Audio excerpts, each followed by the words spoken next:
Hello, good morning. We will start the webinar. Again, Jamie Edwards here with the NCTTA, and we have Jane Clark. I'm Principal Consultant at Clark Kinetics Consulting. Yes, so Jane's one of our contractors here with the TTA Center, and we are really excited to be here with you today. You may be asking, how can you be excited about ethics for 3 hours? But we really are, to be honest. I'm a connoisseur of ethical process and thought due to some prior experiences. So I'm excited to review some of this content with you. Hopefully everybody can hear us today and see the slide presentation that says ethical theory, prevention ethics, and digital ethics. If you could give me maybe add something in the text in the question and chat box and let us know if you can see that. It'll provide a point of stress relief. We were looking at a audience view on our end as well, and you can see it, so we assume that it all looks fine. And we have many folks posting chat questions and so forth, saying they can see it. Thank you so much. We don't expect any problems today in terms of technology, but if we do, just be patient with us and we will return. Let's see. So where do we begin?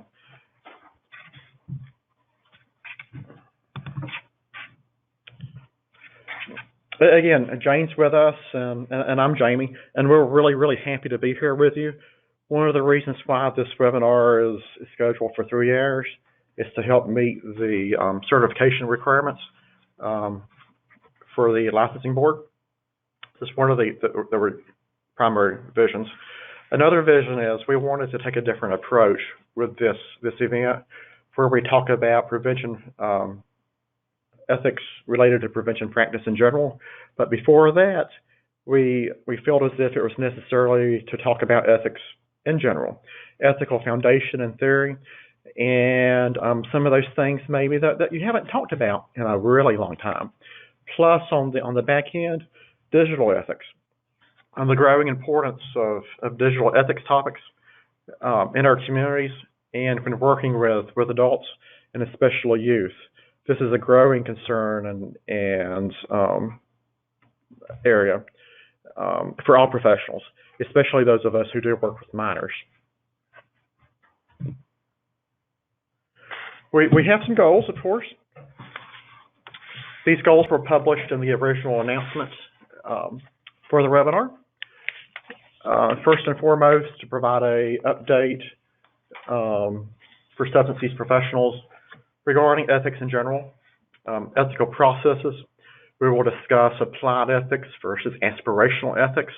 I heard those terms for the first time many years ago when I was a graduate student at App State.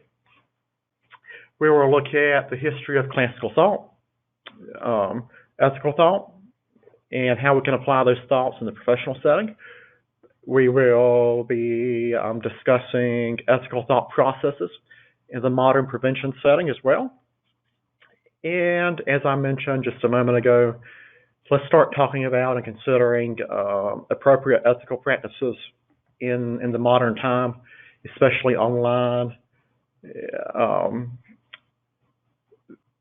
in the cyber setting, cyber, online, we will use interchangeably today, and how we can encourage internet professionalism, which is, if any of us spend time online this day and time, we see that there's some gaps there.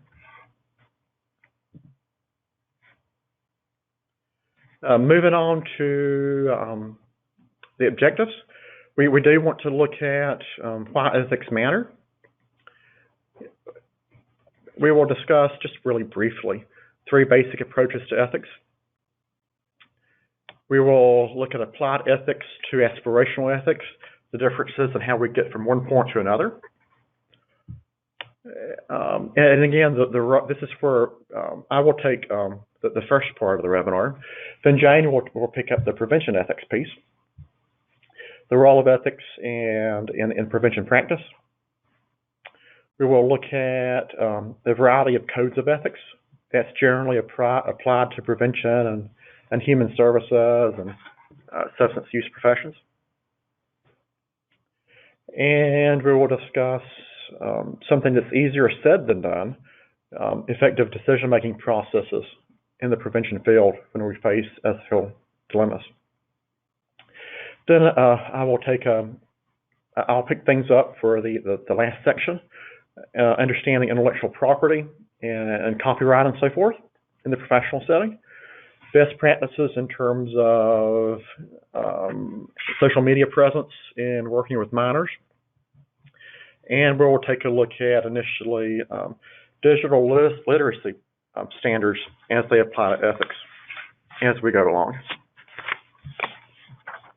A couple of housekeeping items. We will take breaks between each section of 5 to 10 minutes based on timing. The webinar is being recorded for posterity. You will note handouts that can be downloaded. The handouts are the presentation slides to your local PC under handouts within the GoToWebinar box. After the webinar, 60 minutes after the webinar, you will receive a survey. The survey asks you to evaluate the content of the webinar. Please fill that out. Again, Jane and I are taking somewhat of a risk of trying to reframe the ethics conversation in ways other than historically has been presented. And we want to have your feedback to improve the process. If you have questions or want to chat with the presenters, add those items to the question and chat box. Let's see. You will also receive certificates of attendance after we verify the roster, which may take a couple of days, especially since this is a bigger group. Therefore, do we have any questions out there beyond or within the housekeeping topic range that we can answer before we begin?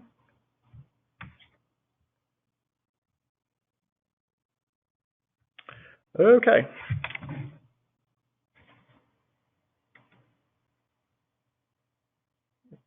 Okay. So first and foremost, we want to start with classical ethical thought and how we can apply some of these thoughts in the professional settings. And we actually we want to make this webinar as interactive as we can, given the technology resources we have and given the numbers of individuals who are in attendance. So we will be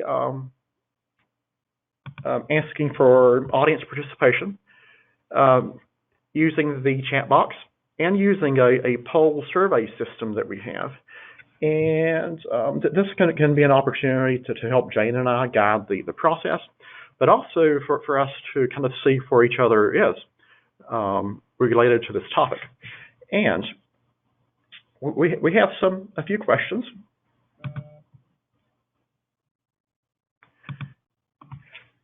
Everyone should have a poll that's appeared on your screen. And the question is, how many of you completed ethics work in college? And if you could please take a moment to answer the question. These are anonymous polls. No one will know who answers what. Let's give folks 30 seconds, 45 seconds to complete the survey.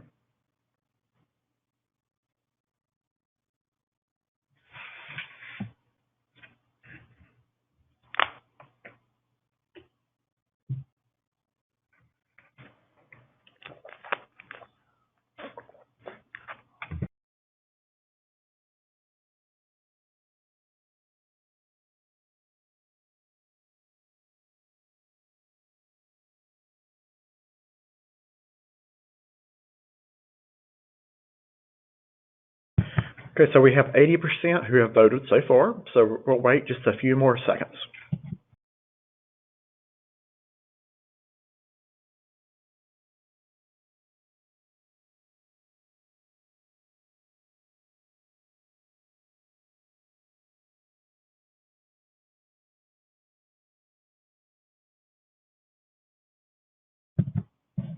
Okay, The results of the poll, 75% of us took a ethics course as part of our college experience, with the corresponding 25% who did not. Let's have, just by chance, one more poll.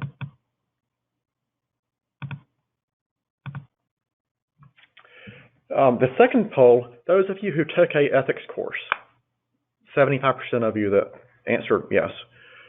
Was it a applied course, such as business ethics, where the ethics was tied to a particular professional field, or was it a humanities-focused course?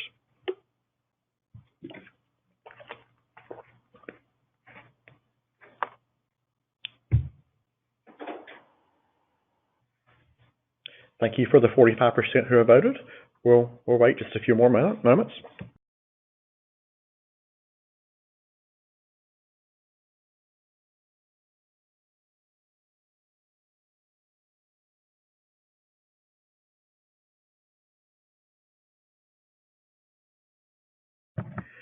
While folks are finishing up voting, we do have a question, a technical question that I ask. I'm not seeing a chat box other than the question box. That is the same box. The crested/chat box, it's one and the same in GoToWebinar. If you're accustomed to WebEx, WebEx works a little bit different, but within GoToWebinar, the question box, the chat box is the same item. Thank you so much for voting. And the results of the poll was 58% of us completed a humanities-focused course related to ethics, and 42% of us completed a applied ethics-related course. And that's pretty common nationally and within our field. We may have prior knowledge with ethics in terms of philosophy of ethics and humanities of ethics, so forth. But being able to transition some of those ethical thoughts and processes into the professional setting is a skill that's really hard. That's difficult. And there's a lot of gray area in between. So one of the goals of today is to acknowledge the gray area and attempt to bridge some of those gaps.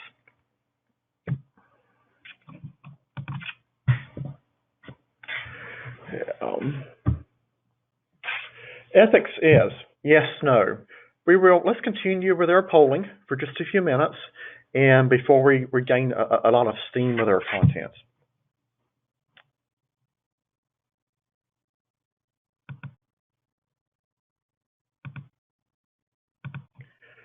We have another poll. Ethics provides us a moral map, a framework that we can use to find our way through difficult issues.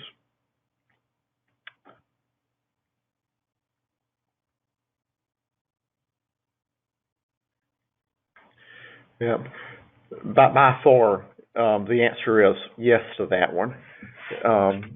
Within the poll results and within the concept of ethics as well. Thank you for voting. Let's look at question number 2.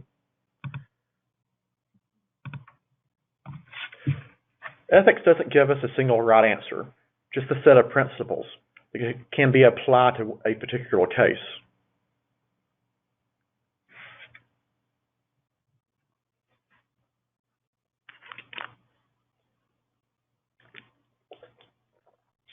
And again, of course, the answer to this slide question and poll is again, yes.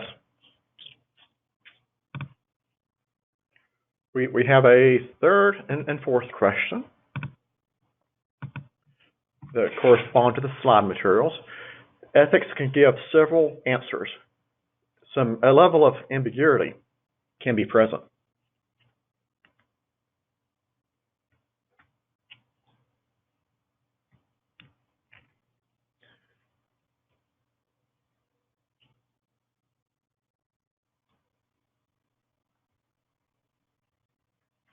Thus far, we see a pattern of 96 to 97% indicating as yes, and a smaller percentage indicating as no. And that's generally the case across the board. Many times Ethical foundations gives us multiple ways to look at things that leads us to multiple answers. And we have to use our own sense of morality to help filter through process and procedure. Last but not least, number 4. Ethics can help you answer what a good life is.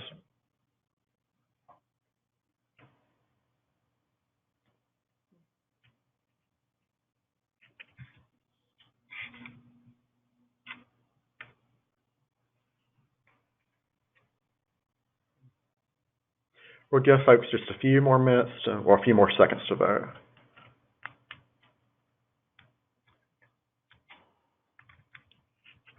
Yeah. Thank you so much for voting. We have, it's almost 50-50. 51% yes, 49% no, which is one of those basic questions I would encourage everyone to keep in your framework and your thinking the next couple of hours. Can ethics help us answer what a good life is? And theoretically, the answer is yes. In reality, let's see what we all believe by the end of this journey. Thank you so much for participating in the poll.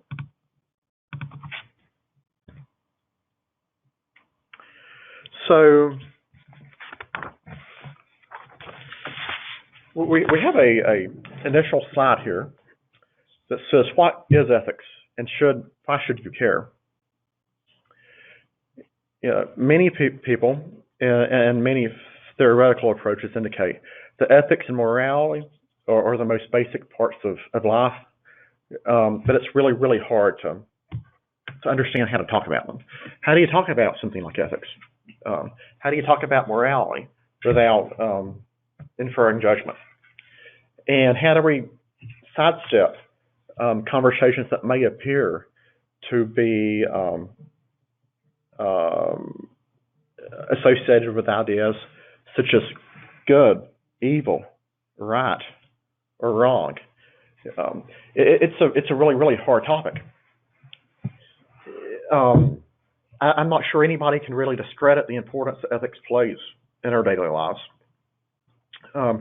One of the most common issues I hear with students, new students especially, and you may have found yourself in this circumstance in the past.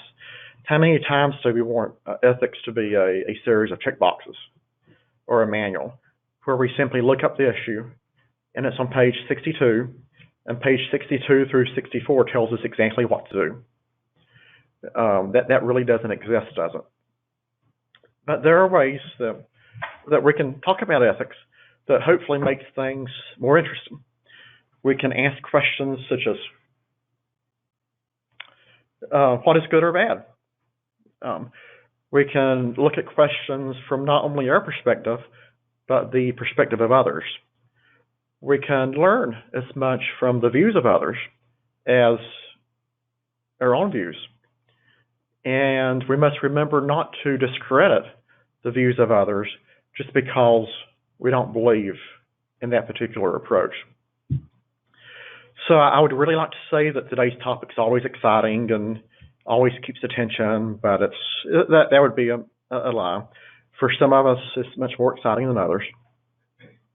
But I do hope we can have a pretty good conversation today. And let's take the next couple of hours to think a little bit bigger than we usually think, and see if it improves how we interact and how we feel about daily activities and living that good life. So what does ethics mean to you? If we were looking for that checkbox, that list of items that what is ethics in an elevator speech? What would that be? And this is a neat listing I found many, many years ago,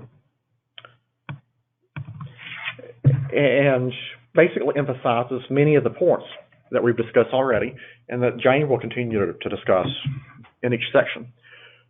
The meaning of ethics, it's hard to pin down. And if you were to ask what is ethics on Main Street for a collection of reasonable people, the answers we get may be totally different. Many folks tend to equate ethics with their feelings, but being ethical certainly is not a manner of depending on one's feelings. A person who might be following his or her feelings might not do what is right. If ethics were confined to a religion, then ethics would apply only to religious people. But ethics applies as much to behavior of an atheist, for example, as much as to a religious person. Being ethical is not the same as following the law.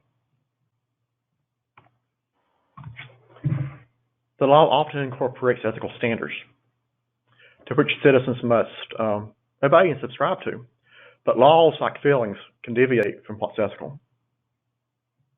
Being ethical is not the same as doing whatever society wants. And we have an ethical theory that we will discuss that greatly amplifies this. Any other society, or in any society, most people accept standards that are in fact ethical.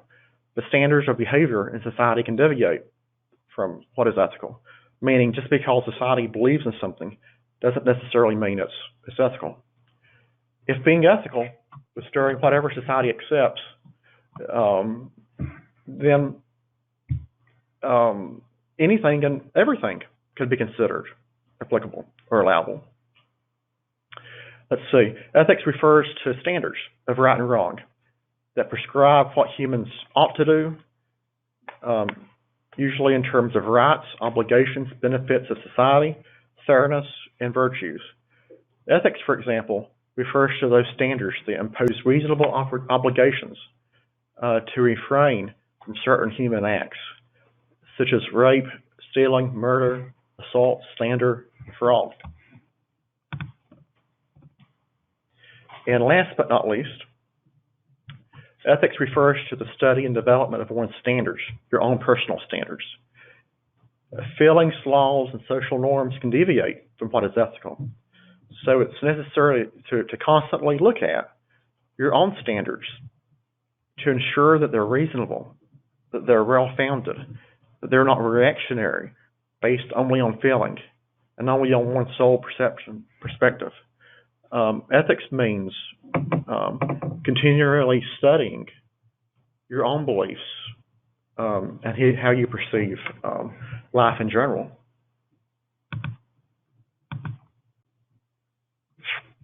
And that is the document we just reviewed.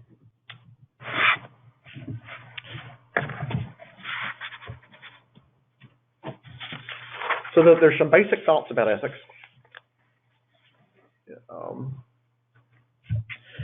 Should and ought. We've already seen these words in material so far. Should is actually what we should try not to develop or try to avoid. Other words for should could be associated with bad or evil, for example. Ought, within ethical terms, or actions that we should focus on, those that's good and right. And there was a statement in my freshman English ethics class, I can vividly remember, and that was a long time ago. It was the fall of my freshman year in college, and the faculty member said, anytime someone says should, that you should do something, should often implies guilt. And if that's the motive of the action, then you may want to consider the ethical standard of that action. And I've always remembered that. So ethics is designed, and the intent is to help us toward actions that you ought to do, those good actions, those right actions. Here are some examples of ethical questions as opposed to the framing of a non-ethical question, but they're very, very similar. For example, what would be the effect of detonating a nuclear weapon on a major city? That's really not an ethical question. What is an ethical question related to the same statement is, ought we to be detonating nuclear weapons around large numbers of people. Let's look at two other examples. What led to the extinction of the dodo bird? Is that an ethical question? No, probably not. Should endangered species be protected from human hunting? That is the ethical question. Is there a soda in the fridge? Is that a question related to ethics? No. Should I really have that last soda in the fridge before going to the gym? So this slide, and the purpose of this slide, is to introduce and discuss how ethical circumstances can sometimes be related to perception. And we have to be extremely clear and conscious of how we perceive circumstances, because we may totally miss the ethical questions within the circumstance itself. And Jane and I actually accidentally used the same example of this perspective taking in each of our slide decks. And we didn't know, I don't think either one of us did this until later. But I refer back to a really nice example. Back in 1964, a Supreme Court Justice Potter Stewart, when considering a case of hardcore pornography, stated that, "I shall not today attempt to define the kinds of material I understand to be embraced within the shorthand description of the case. And perhaps I could never succeed in doing so, but I know it when I see it. And the motion picture in this case is not that." So Justice Potter was saying that he couldn't describe pornography, but he knew it when he saw it. And in this case, that was not it. So this was a pretty good example of sometimes we have to look really, really hard to appropriately observe and perceive the ethical questions around us. Which leads me to another poll. And the P's missing off this, my apologies. But do you always know an ethical situation when you see it? If we could answer this.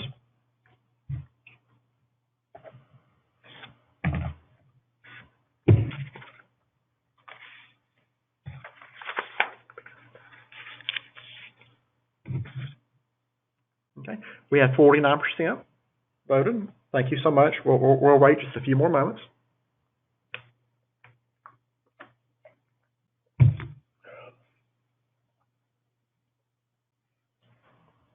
Okay, so the general response is 88% responding no, and 13% responding yes. So I believe the poll is a really good example as well. Today's results is a good example that sometimes having the ability to discuss, reframe, consider, think cognitively think about ethical issues is challenging. That's hard in and of itself. But when we find ourselves in ethical circumstances, that's the whole second layer. We must recognize that and understand it's happening and understand the consequences and repercussions of being involved in that circumstance. Thank you so much. Well, we have, let's go back to that question of morality, but kind of turn things upside down. When we frequently observe others making, immoral acts, what we perceive as immoral or even unethical, sometimes it's easy to see those. Sometimes it's hard, but sometimes it helps at the same time to reframe the conversation. So when we discuss ethics and when we're discussing ethical positions and actions, we could use words like right, wrong, evil, good, or bad, but they're not really precise. They're not detailed enough. And one of the great obligations, and I think helps, we can use when discussing ethical quandaries is to be as precise as possible. So we can reframe circumstances into maybe three different ways. Ethically required, ethically permitted, and ethically forbidden. And these three categories really fit better in the professional setting as well. And most of our professional ethical standards, guidelines, and professional obligations can be divided up into these three categories as well. So I would challenge us personally and professionally to maybe reframe this conversation from right, wrong, evil, good, bad to it's ethically required, permitted, or forbidden.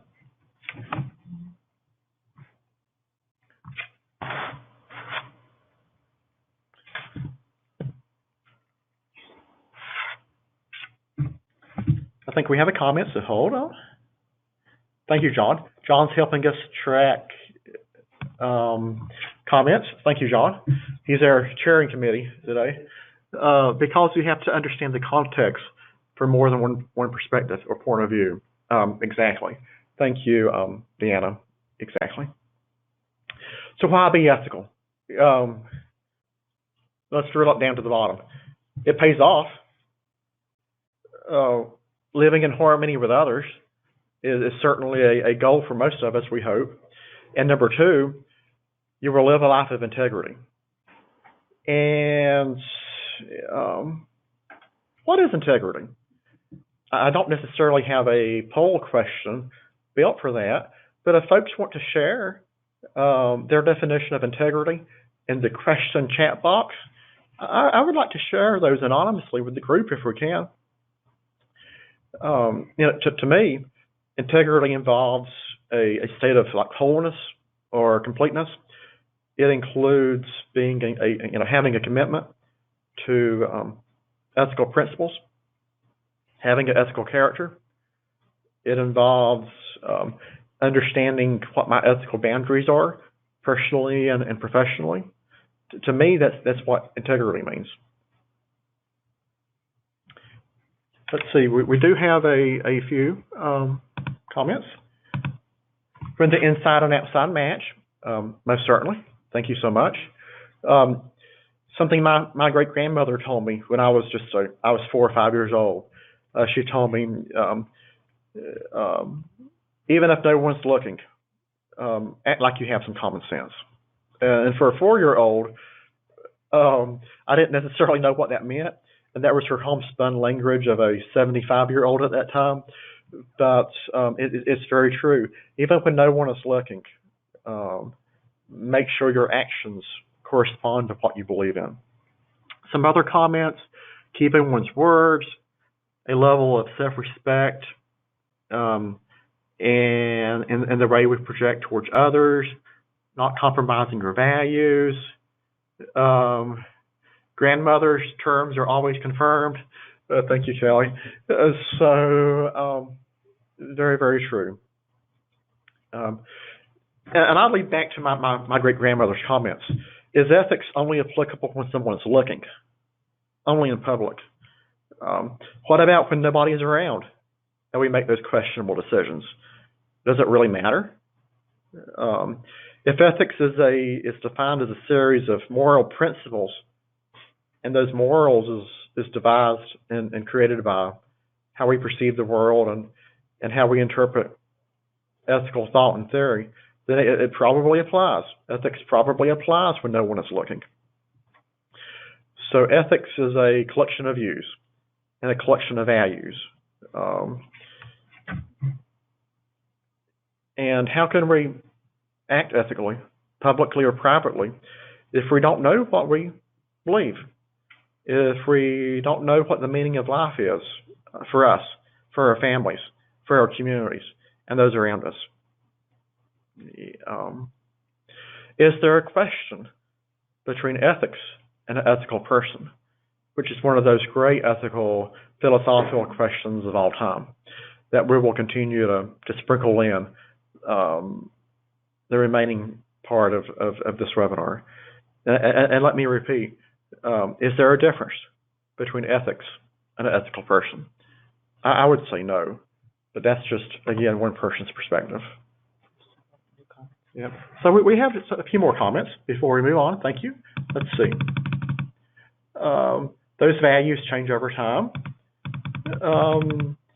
Values change and need to be examined often. That's very true. My values today have been shaped significantly from since I was a teenager to since I had kids, being a caretaker, and so forth. It always matters because there are consequences to whatever decisions individuals make. Yes, and those consequences can be internal and externally focused as well. Okay. Is ethics just a matter of opinion? This is my last poll. I do apologize for including so many polls, but let's see. Is ethics a matter of opinion? Yes, no.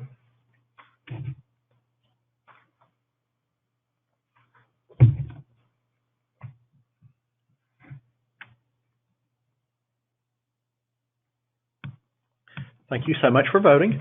We will wait a few more moments.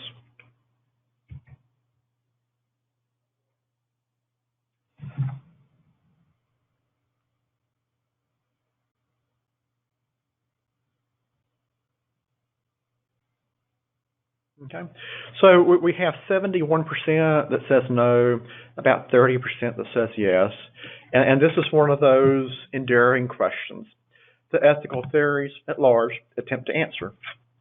And instead of giving everyone an answer, yes or no, I would ask you to take some of the conversations from today and apply those conversations to your own self, to your own thinking and experiences and values, and see what you come up with. And I would hope, just because I'm a ethical nerd of sorts, that you're so interested that you spend weeks upon weeks reading philosophical thought and process and applying some of these ideas to your professional practice. If nothing else, let's start up a conversation individually or online, and we would love to talk with you about some of these ideas. We will address this question. Is ethics just a matter of opinion, using some subjectivism or subjective thought and some cultural relativism?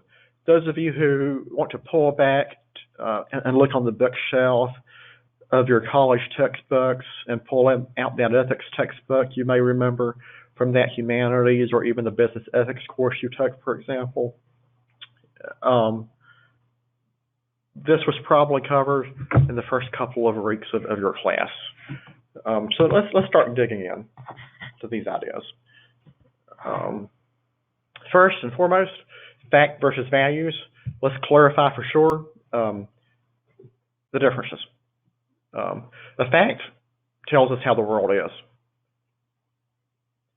It also describes the situation as it is, without interpretation. Remember your scientific method. What is a value? It tells us how the world ought to be. Now remember the word ought. The word should is not being used here. It is ought. So we would hope if we're using the word ought, we're using an ethical framework that allows and encourages society to be furthered of what we believe, to be built up, to be encouraged. Last but not least, values are normative. They propose norms that should be created or things that should be held to. How we view the world, there's values that we've discussed that folks have chimed in related to the question and chat box. They have a lot to do with our formative years, when those risk and protective factors that we were exposed to, our environment, the neighborhoods we lived in, the geographic regions we lived in, and our life experiences, for the good or the bad. Those are experiences that shape us each and every day. So we must manage or learn how to manage our thinking process and manage poor ethical thinking if we have that, and develop positive ethical thinking processes. No one can do this except you and I, the individual. That's why, generally speaking, there's no manuals with check boxes. Organizational bureaucracies attempt to create ethical manuals and guidelines with check boxes, and sometimes they're successful, and sometimes they're not.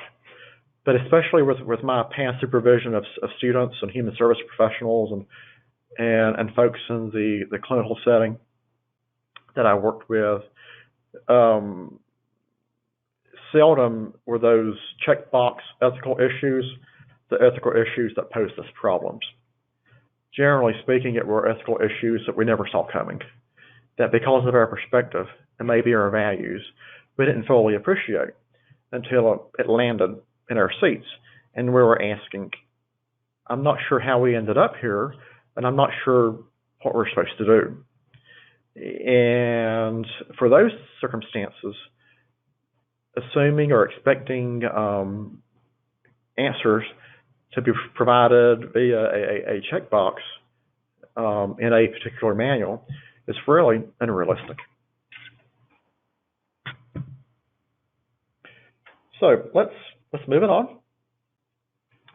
We talked about just a few slides ago subjectivism. Basically, what this means is basing ethics on each person's opinion. So your ethical thought is based on your own personal opinion, your own personal taste.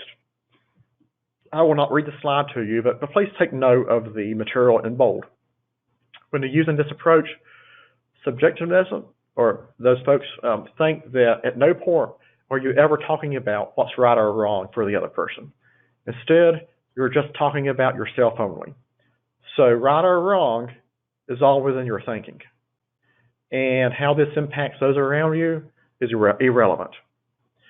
So if ethics is just about personal opinion, and you can never be wrong about your own personal opinions, you can never be wrong about ethics.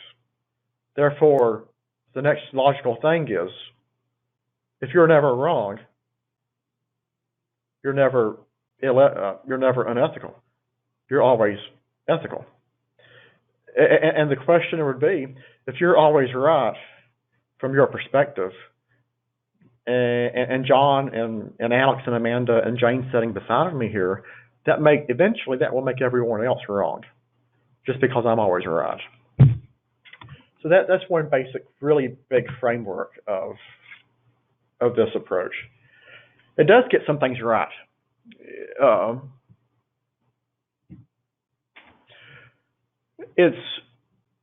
All ideas are worth studying, especially if you don't believe in them. I think sometimes it's even a better reason to study alternative ideas. So this idea reminds you, this approach reminds you, don't be too quick to judge other people's opinions.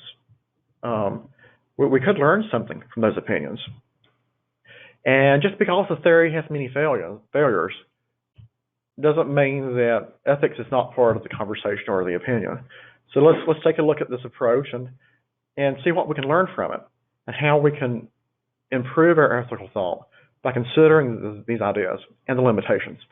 That, in and of itself, the bottom line being that at no point you're ever talking about what is right or wrong for the other person. You're just talking about yourself only. Let's lift things on its head a tad.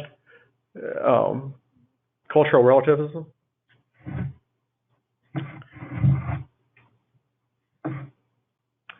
So it's what's right or wrong based on one's culture. This approach says that right or wrong exists within one culture. Therefore, it acknowledges that cultures differ. There's great diversity within cultures. And the framework doesn't expand beyond your own culture into another culture.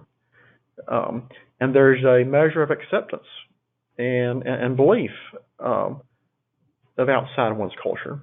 So you may say that the culture of North Carolina is X, and we believe this is true for all residents of X state. But if you live in Minnesota, the culture of Minnesota is totally different, and that's okay. We respect the culture of Minnesota, although it's different. There's also this idea that says collective opinion tends to transcend individual opinion. This means that a person can do wrong if they go against the norms of the home culture. And again, the most important piece of this is there's really no standard overriding expectation for all cultures. It's individual culture within the culture itself. Your home culture, for example, is the foundation of your ethical thought.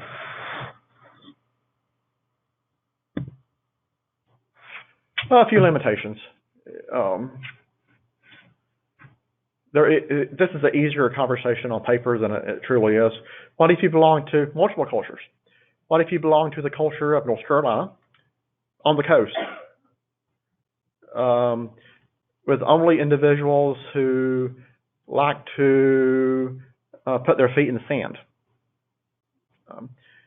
as opposed to North Carolinians who live in the mountains, who only enjoy hiking at higher elevations.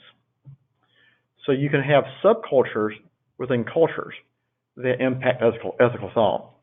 And that's a harder division to pull out, to unthread, to pull the onion back and discuss.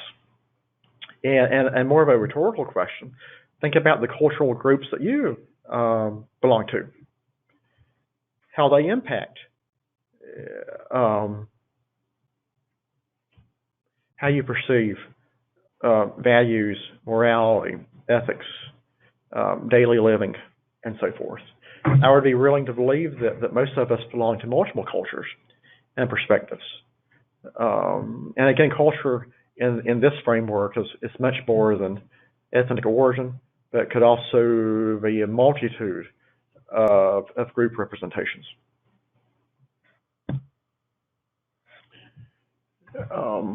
Again, some good lessons from this approach as well. Another reminder, just because the subject is unfamiliar or new, and not could be related or not so much related to a different culture, doesn't always mean it's unethical. So the approach is saying, different cultures believe different things, and that doesn't necessarily make it unethical. It could be just as ethical. I'm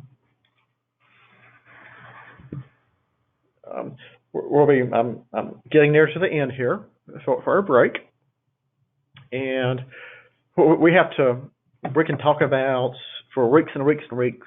We can talk about ethical theory and the foundations of ethics, and we could talk about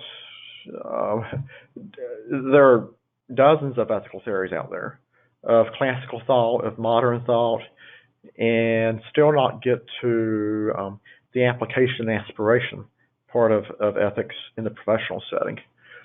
But I wanted the past few minutes, at least the past 45 minutes or so, to serve as a reminder that many of the ethical quandaries we face can be deep ones that integrate into other parts of society.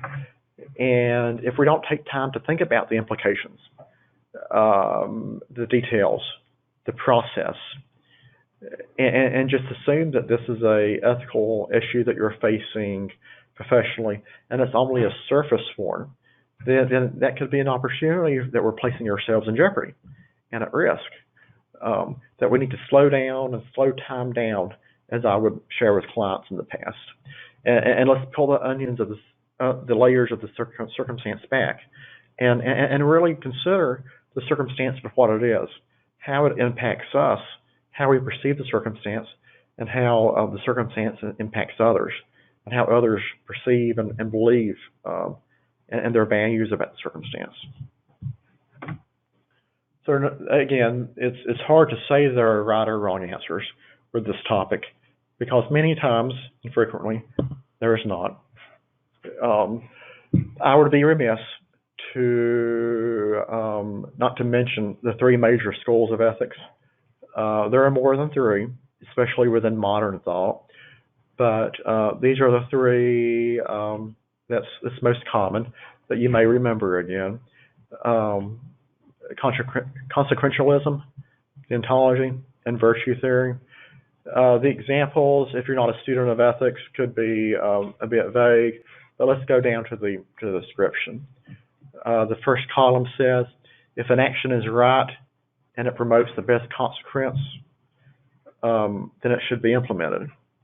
Or a more concrete example, the best consequences are those which happiness is maximized. So if you live a life of attempting to be happy, that isn't a way to make ethical decisions. So the question is, whose happiness? Your own happiness or those of others? Second approach, if an action is right if it's in accordance with a rule or a principle. That assumes that principles that have been created, morals that individuals follow, were created in a rational state, in a state of do no harm. Last but not least, that most of us have some knowledge of without knowing it, and modern society is somewhat based on. If an action is right, Aristotle's virtue theory, if it is conducted by a virtuous agent. Basically what that means, a virtuous agent is one who acts virtuously, is one that exercises virtues. A character trait of a human needs to flourish and live well. What does that mean? If a good person makes the decision or makes an ethical decision, irregardless of the outcome, even if it was a bad decision, it was still a good person that tried. So the idea behind this approach is the value of the person as opposed to the outcome of the decision. The idea that good people still make bad decisions. And even when they go horribly wrong, the person is still good, irregardless.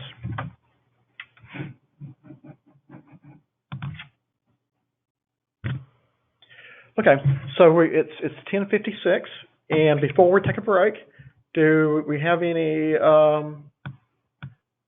comments or questions or so forth about this particular section? We realized this section was a tad bit more theoretical and dry, may I say, but Jane has the exciting parts. No pressure, no pressure. Jane has the exciting parts, and she'll kind of give you a really brief preview real quickly. Then we'll take about a 5-minute break. Let me just say that during the break, I'm going to pull up the first slide of the next section. It's an ethics self-assessment. So take a few minutes during the next 10 minutes. We'll do a 10-minute break, so that gives you some time to take the assessment. The link will be on the slide, or you can just cut and paste it into your browser. Or if you're having trouble with it, message us in the questions section, and we can send you the link that way as well. But it shouldn't take more than 5 minutes max, and it's just a good starting point for the next part of the conversation. Jamie did an overview and kind of the theoretical knowledge, and what we'll do in the next section is talk more about ethics in our prevention field. So we'll talk to you soon. Yes, let's reconvene at 11:05. And I will post the link for the self-assessment in the chat question box. Thank you.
Welcome back, everyone. I hope you had a chance to take the self-assessment.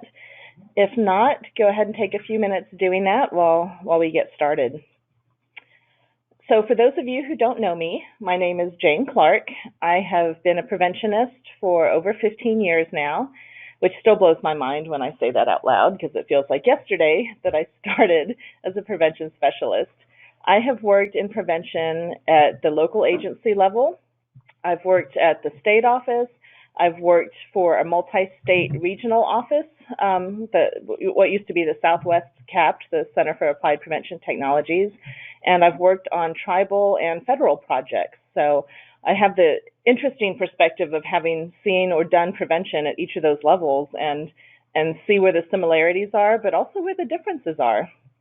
So as I put together this part of the ethics conversation, I brought in the approach of looking at it from multiple levels. So that's what we'll be going through here in a moment. So the ethics self-assessment link that we sent you, that's from the American College of Healthcare Executives. What I love about the quote that I put on the slide is that they don't score it. Oops, hold on. I just lost my slide. Did I hit the wrong arrow? Okay. They say in their quotation that there's no scoring mechanism because they don't believe that you can quantify ethics. And I think that's true.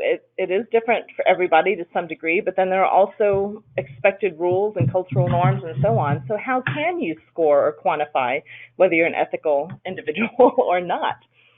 I hope that you have found the self-assessment thought-provoking and that there is a way that you'll be able to think about it and apply it in just day-to-day life.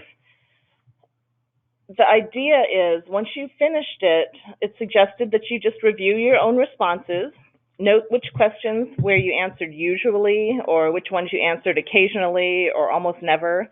And you'll find that in some cases, the answer of usually is satisfactory. But in other cases, such as when you're answering a question about protecting your staff's well-being, an answer of usually may raise an ethical red flag. So it's likely that you're going to uncover a few red flags in your responses on that self-assessment. And that's okay. None of us are perfect, and we're not supposed to be, thank goodness. Our point is just to try to do the right thing. So you may discover that the results of the survey give you an opportunity to enhance your ethical practice and your leadership because it helps you develop your own kind of action plan for how to be who you want to be, how to be your best self. For example, you may have noted in the self-assessment that you have not used your organization's ethics mechanism to assist you in addressing ethical conflicts, or maybe you don't even know if your organization has some kind of ethical mechanism. So as a result of the self-assessment insights, you could perhaps meet with your team or your supervisor to better understand what support is available at your agency. Larger organizations have an HR or a compliance department that can assist, but smaller agencies might have a board member or some other volunteer who can share expertise. So it's one of the poll questions said that the response was that we don't always recognize situations when we come across them, so it's never a bad thing to ask for help. You can also consider the American College of Healthcare Executives as a resource for you or your management team when you're confronted with ethical dilemmas. If you go to the website, there's a section that's about ACHE. The website's ache.org. You can access their ethics toolkit. They have a lot of practical resources there that will help you understand how to integrate ethics into your organization. You can also refer to their healthcare management ethics column. They have a newsletter you can sign up for. So if this is the kind of topic that fascinates you, or if you run into an issue where you really need this kind of support, ACHE is a great resource for that. This one, right? All right, there we go. So as I mentioned, my background in prevention is by layer, and it got me to thinking about how, as a preventionist, we are dealing with ethics by layer. We deal with people at the individual level through our work. You know, it might be in a classroom setting. There's the interpersonal aspect of it where we go out to network and do community building. There's the organizational aspect of it, which is our agencies or some of the sector agencies that we work with.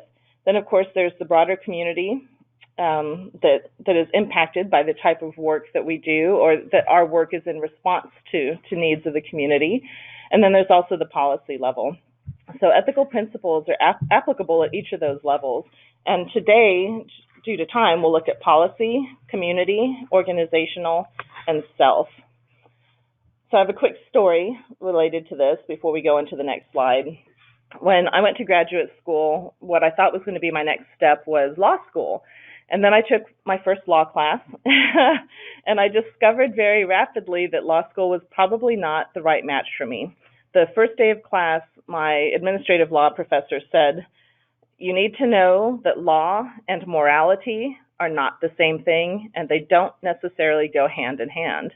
And I thought, what are you talking about? How can you not have morality in law?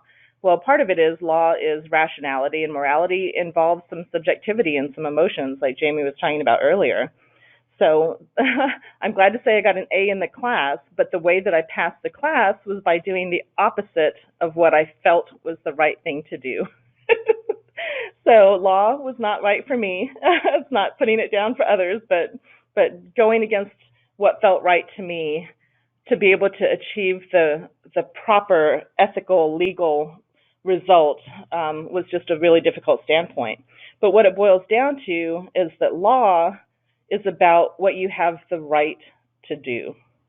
Whether you have the right to do it or not, that's the focus. Whereas morality is about what is ethically right to do. So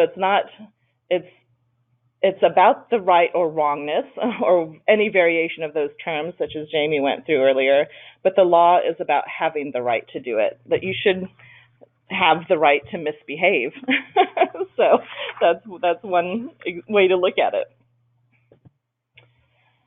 So ethics for public health policy. We've had a lot of expansion of the powers of medicine and biomedical science in the 20th century. And the new field of bioethics emerged around the 1960s, first in North America and then in Western Europe. And it's now gone around the world, fortunately, with contributions not only from moral philosophers, but also from physicians or nurses or other health professionals, social scientists, lawyers, etc. Bioethics has become a field of major concern, actually. Health professionals, health authorities, the public, preventionists, all of us that deal with any sort of social betterment topics. Bioethics is a debate about what's right or wrong in this case. Examples would be tissue transplants, unequal access to life-saving medicines, new reproductive technologies, and gosh, the vast increases in the numbers and types of clinical trials and the availability of prescription drugs and access to it, and lots of things that relate to health and bioethics that are part of our daily life that we don't even think about ethically necessarily.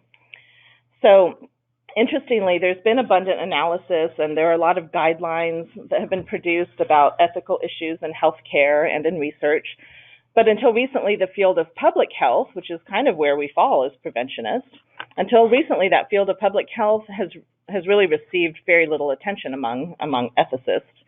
So while ethical questions have always been an implicit part of public health practice, the idea of incorporating a formal process of ethical deliberation into our public health policy making, it still remains relatively new.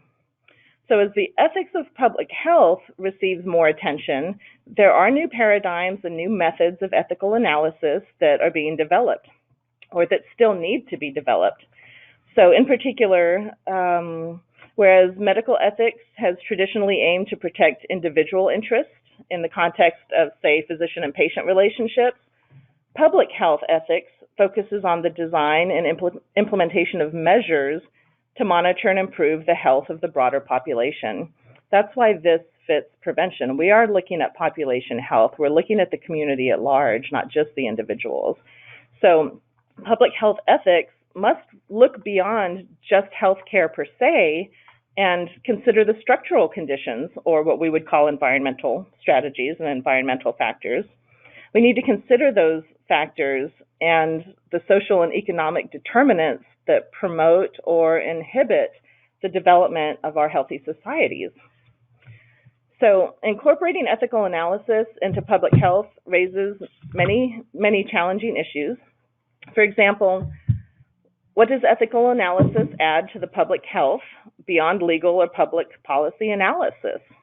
And feel free, if answers strike you as we're going through this, just pop them into the question box, and we'll get to them as they come up. Some other questions are: is the law itself subject to a process of ongoing ethical scrutiny? Does the law scrutinize its own ethics? I think that's a good question.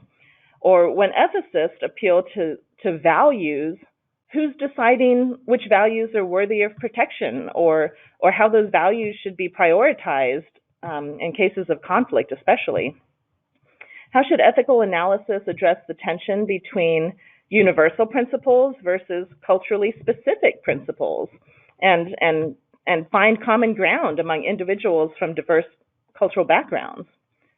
So these types of questions have practical implications for how public health policies are designed or implemented or evaluated. When public health authorities make decisions about allocating limited resources, which in prevention, allocating limited resources is sort of par for the course for us. How is that determined? How do they implicitly or explicitly determine which principles or set of values underline their decisions? How do they determine which field gets this percentage of funding versus that percentage of funding?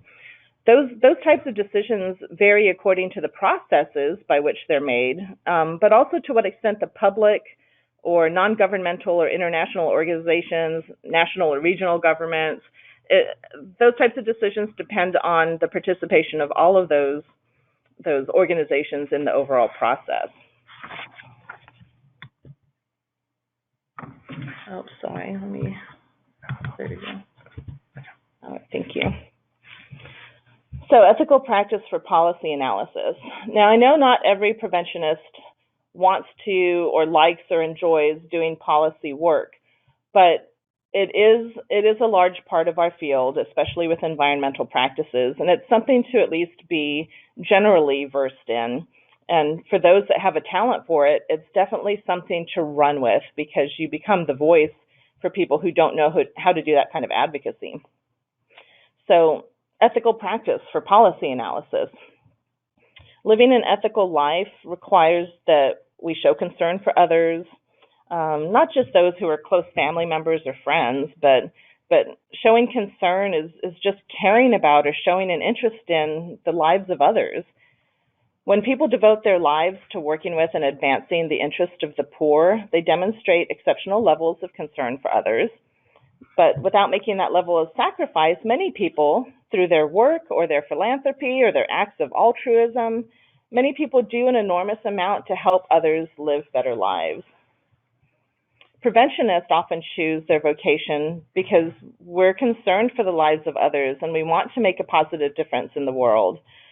As such, many preventionists serve the role of policy analysis and share a people-focused orientation that has roots in the same goodwill towards others that can be found among people in other caring professions like doctors and nurses, teachers or counselors or social workers.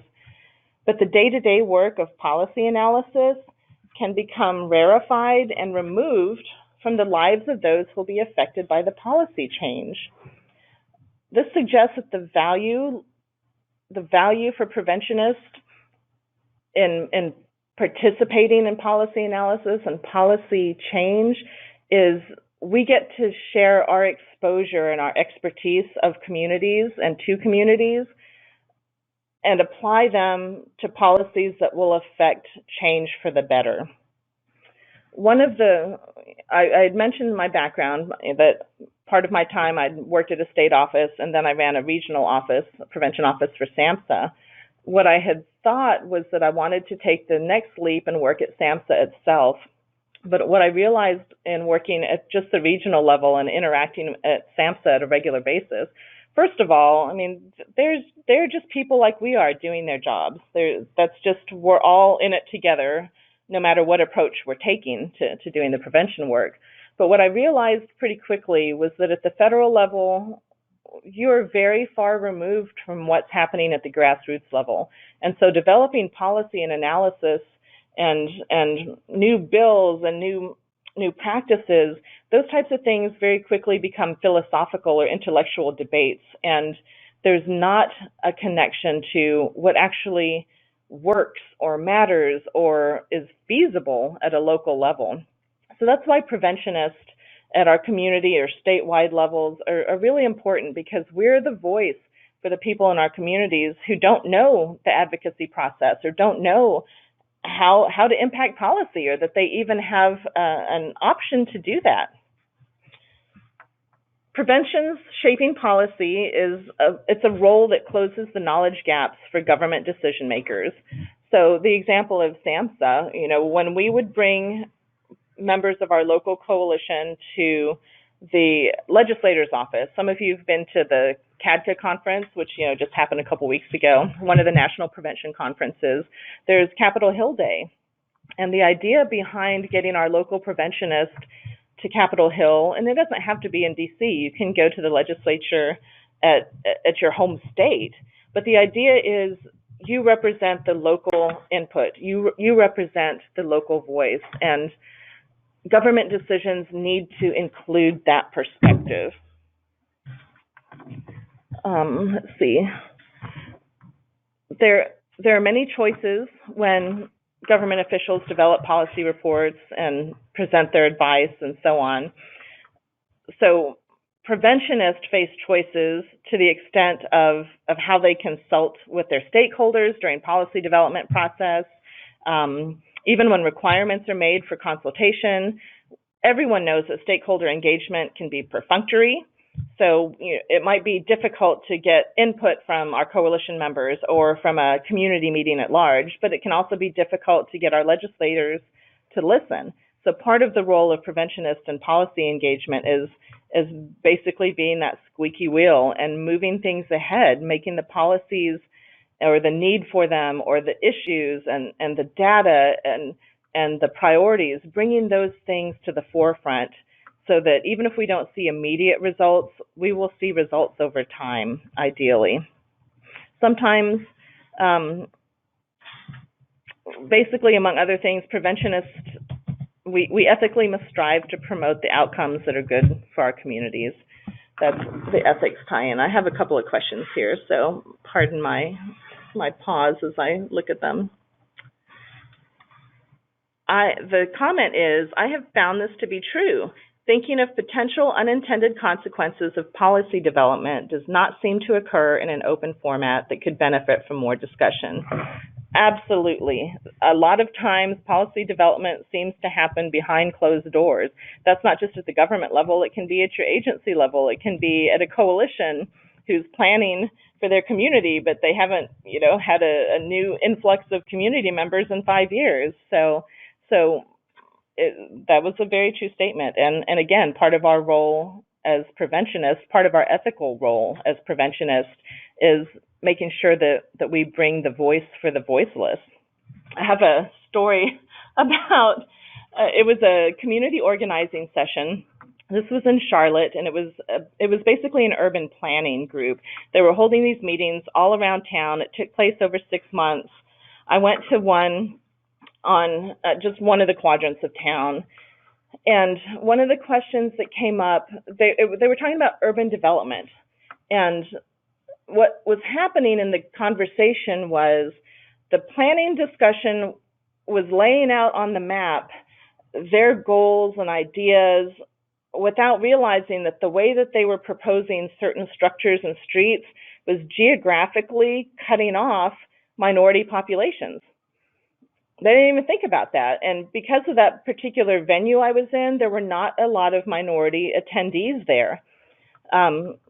I'm half Filipino, and I was the minority. That was it. There was me and 50 other people. And I ethically felt by being there that I needed to speak up and point out that, hey, as you're planning this particular road here, that cuts off the entire African-American historic neighborhood, and maybe that's something that should be considered. I got a bunch of head nods, nothing really beyond that. Kept bringing up those types of things throughout.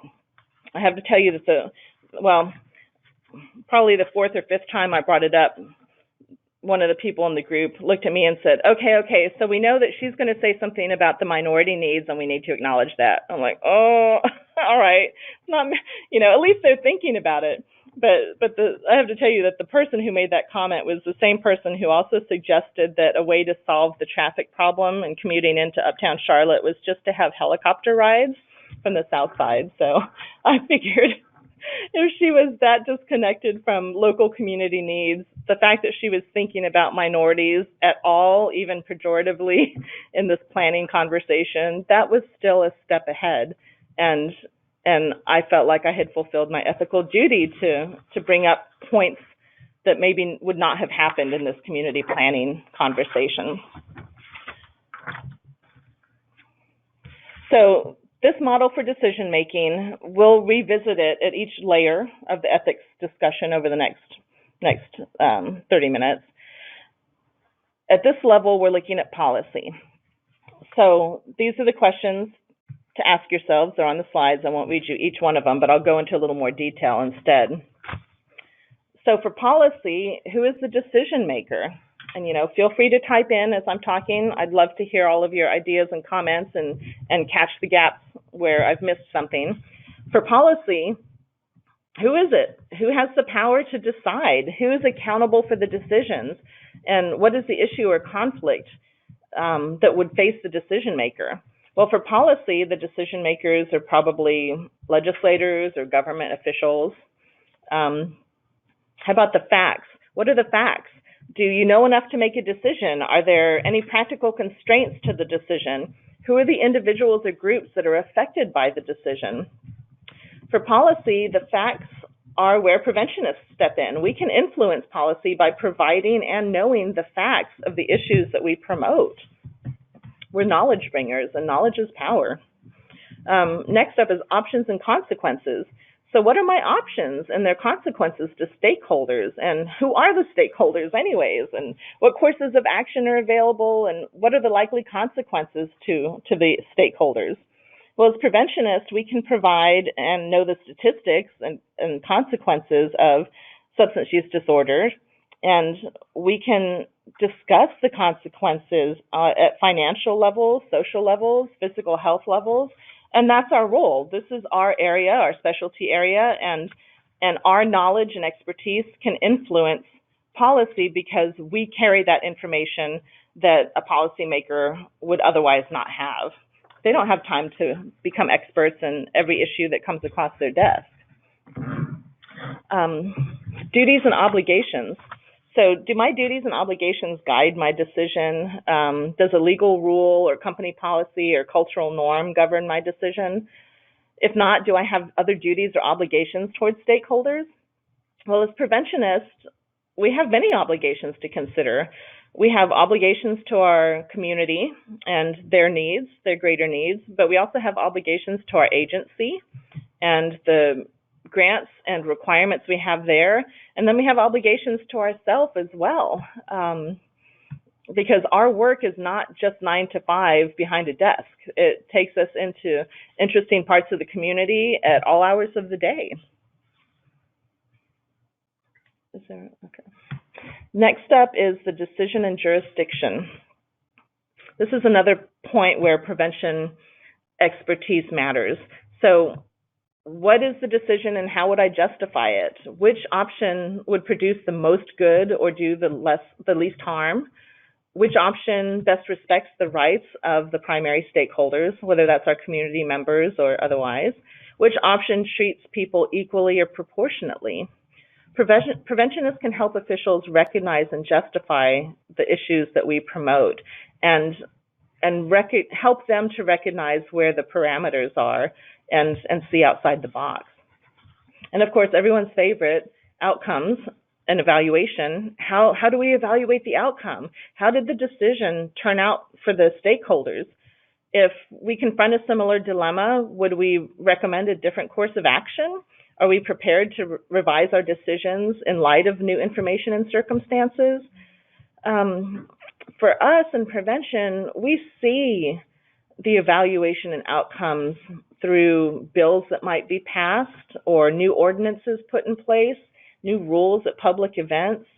And the one constant is change in prevention. So that need to be prepared to revise decisions in light of new information and circumstances, that's an ever revolving thing for us. You might tackle methamphetamines for 5 years, and the next thing it's prescription drugs.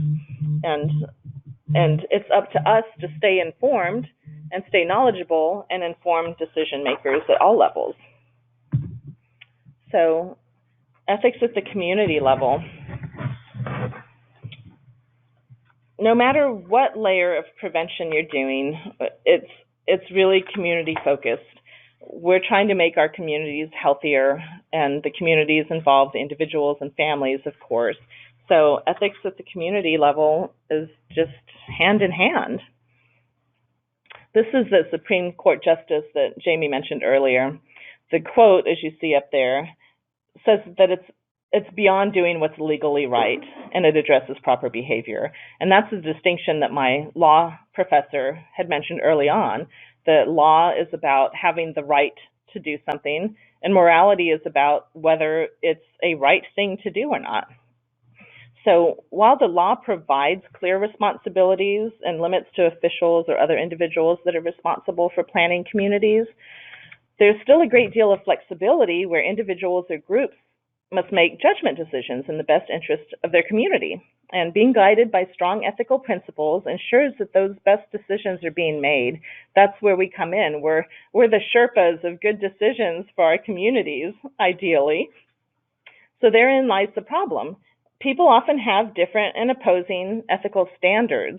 Ethics are developed from an individual or a group's beliefs or values or morals, and those vary from person to person and can often be in direct conflict and opposition to another's.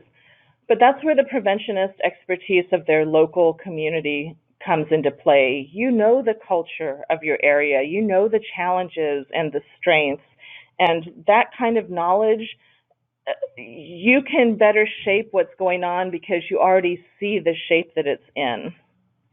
So addressing those differences and to avoid conflict, communities basically have to adopt a code of ethical standards which they agree to abide. And sometimes that's unspoken. Most of the time it's unspoken. But if you're serving in a public capacity for the common good of a community, there must be some level of standard that you're abiding by personally. It could be your own values. Your agency has a code of conduct as well, and so does our field and our certification requirements. So the practice of having this code of conduct and focusing on having ethical standards, it provides a clear understanding to officials and to the public as they serve others. So many organizations and individuals that are involved in community planning also adopt a code of ethics to ensure that their clients and the general public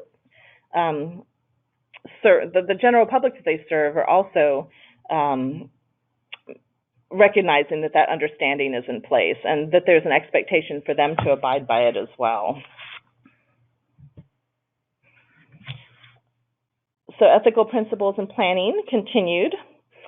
These derive both from the general values of society, but also from the planner's special responsibility to serve the public interest. As the basic values of society are often in competition with each other, so too these principles sometimes compete. That's just human nature. For example, there's the need to provide full public information, but it might compete with the need to respect confidences. Plans and programs often result from balancing these divergent interests between, divulging all information versus maintaining some of the things that are required to be confidential. An ethical judgment requires a conscientious balancing based on the facts and the context of a particular situation, but also on the entire set of ethical principles. So preventionists we can consider ethics and planning because ultimately we are all community organizers and teachers, And the Strategic Prevention Framework, the SPIF, it's a planning model, and it's deeply embedded in our work now. So because it's so embedded in our work, we are, just by virtue of being in the field of prevention, we are planning process participants, and oftentimes we're planning process leaders. So these next several slides and the points in them apply to all of us, but also to our coalition members and our board of directors, our agency, anyone that we work with on the projects that we're tasked to do. The planning process must continuously pursue and faithfully serve the public interest. Ultimately, that's what ethics in our work is about. We need to be able to recognize the rights of citizens to participate in the decisions. This goes back to a comment from one of our participants earlier that, yeah, a lot of times decisions are made behind closed doors, and they don't actually involve the people who should be part of the conversation. We should strive to give citizens full and clear and accurate information on planning issues and the opportunity to have a meaningful role in the development of those plans and programs. That refers back to the example I gave you about the community planning meetings around Charlotte, where the idea was to offer these meetings so that the general public could show up and speak their voice, and et cetera. But the fact is, the only people that got information about those meetings were people that were on the government listserv or that worked doing some kind of social service work. So it really didn't bring in the people in that community where the meetings were being held. We also need to strive to expand choice and opportunity for everyone. We need to recognize the special responsibility to plan for the needs of the disadvantaged groups and persons. That's like in the part of the story where I brought up to you about we need to consider minority status and minority needs in our community. It was very easily being overlooked, and so our role as preventionists is to really bring that broad population health background into the conversations we have. We need to assist in clarifying community goals and objectives and policies and plan making about those policies. We need to ensure that our reports or our records and any non-confidential information is provided sufficiently in advance of any decision. I think one of the worst things to do is come into a significant planning meeting. Let's say you're going to city council and there's something up for a vote, but no information has been given to you about what's up for the vote, and it's a vote that's going to impact maybe the tax dollars you're paying or the community you live in. We have a responsibility to make sure that people are given enough information to make responsible and well-informed choices. We also need to pay special attention to the interrelatedness of decisions and the long-range consequences of our actions. It's easy to make a decision today and not think about what the long-range 50-year consequence is, and that's a point that fuels a lot of dialogue around taking care of our environment and global warming, for example. Oops, 1 second. I have got my slides locked up, so hold on 1 second. Anybody have a 1 sec, guys? Sorry about this.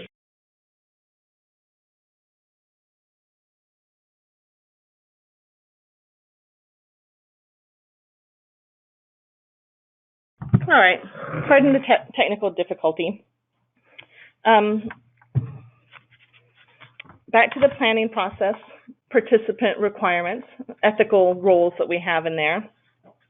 We need to exercise fair and honest and independent judgment in our roles and help our decision makers do the same. We need to make public disclosure of all personal interests that there may be regarding any decision, and we need to ensure that others are doing the same as well. We need to make sure people understand that personal interest is defined broadly to include any kind of actual or potential benefit that the decision maker or anyone related to them might have. It's really just about transparency. All of this is about transparency and making sure that somebody is in these planning sessions paying attention to that and calling it out when needed. Related to that, all of us probably know this to some degree, you're not expected to receive or give gifts to get the work that we need to have done. In fact, the federal grants and the state grants have tightened up significantly over the past 10 years, as many of you know, because we see less in terms of funding available that would include funding dinner at the community meeting that you're having. And the idea is that anything that could be possibly questionable as a gift or a favor to others to sway them in your direction, that we just have to avoid that altogether. So, moving on to further things to think about in these planning processes when we're working with communities. We serve as advocates only when the client's objectives are legal and consistent with the public interest. I think that one should go without saying, but nothing goes without saying in today's world.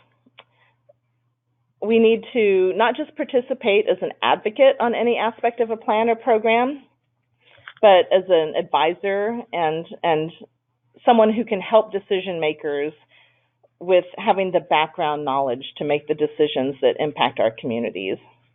We shouldn't use confidential information acquired in the course of our duties to further public interest. That's a tricky one in prevention, because if you, at the local level, have signed up for a lot of federal newsletters, if you sign up for SAMHSA newsletters and other things that are out there, it's not that information is confidential, but if you're paying attention, you can see what direction we're supposed to go in over the next 5 to 10 years.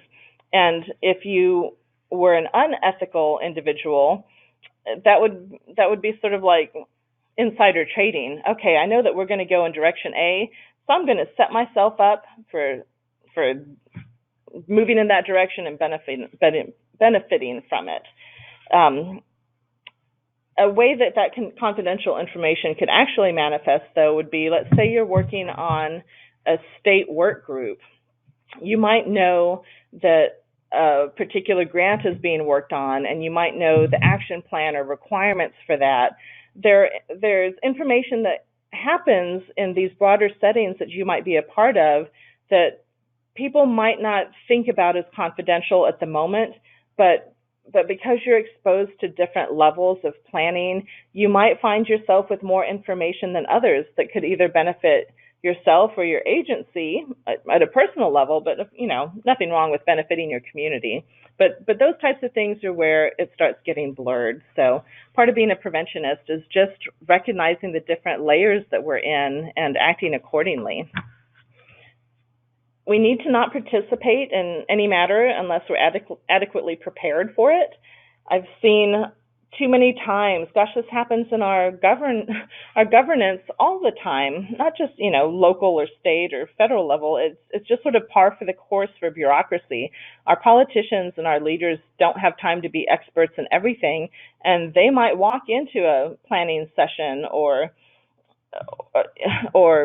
a policy-making conversation and have little to no background on what the topic is and make life-changing decisions for the people impacted by it, and all because they were not adequately prepared.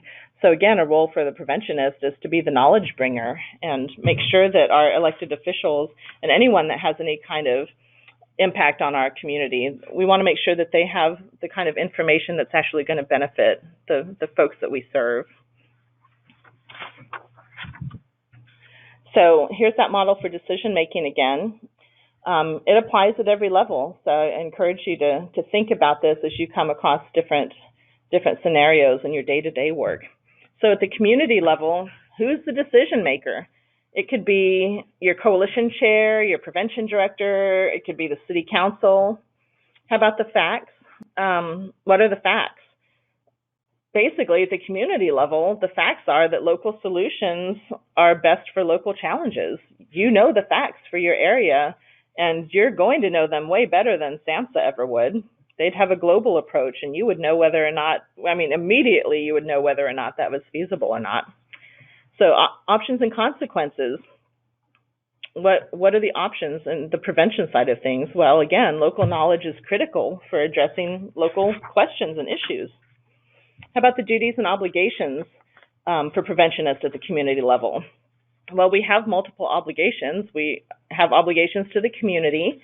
We know what the health assessment reports are, so our obligation is to try to decrease substance use. We have obligations to the coalition. If they are a drug-free coalition, they have very specific rules that are obligated to be met for their funding.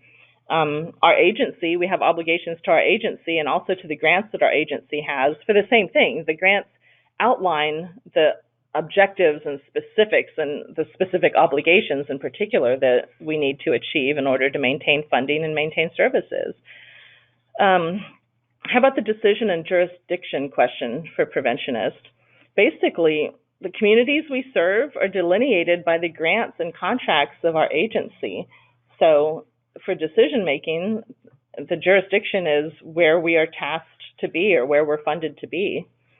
The evaluation and outcome part at the community level, for preventionists, this is our favorite thing. It's quarterly reports, sign-our reports, entering ECHO data, doing the annual state reporting, being a part of community health assessments. There are a lot of ways that evaluation and outcomes really matter to us at the community level. So you'll see throughout the slides a couple of places where we've got some TED Talks for you. There's not time for today's part, for my part of the talk, but I encourage you, if you have a few extra moments, like we all do, right, to go back and look at some of these things, because they're inspiring about the work that we do. This one is about community organizing.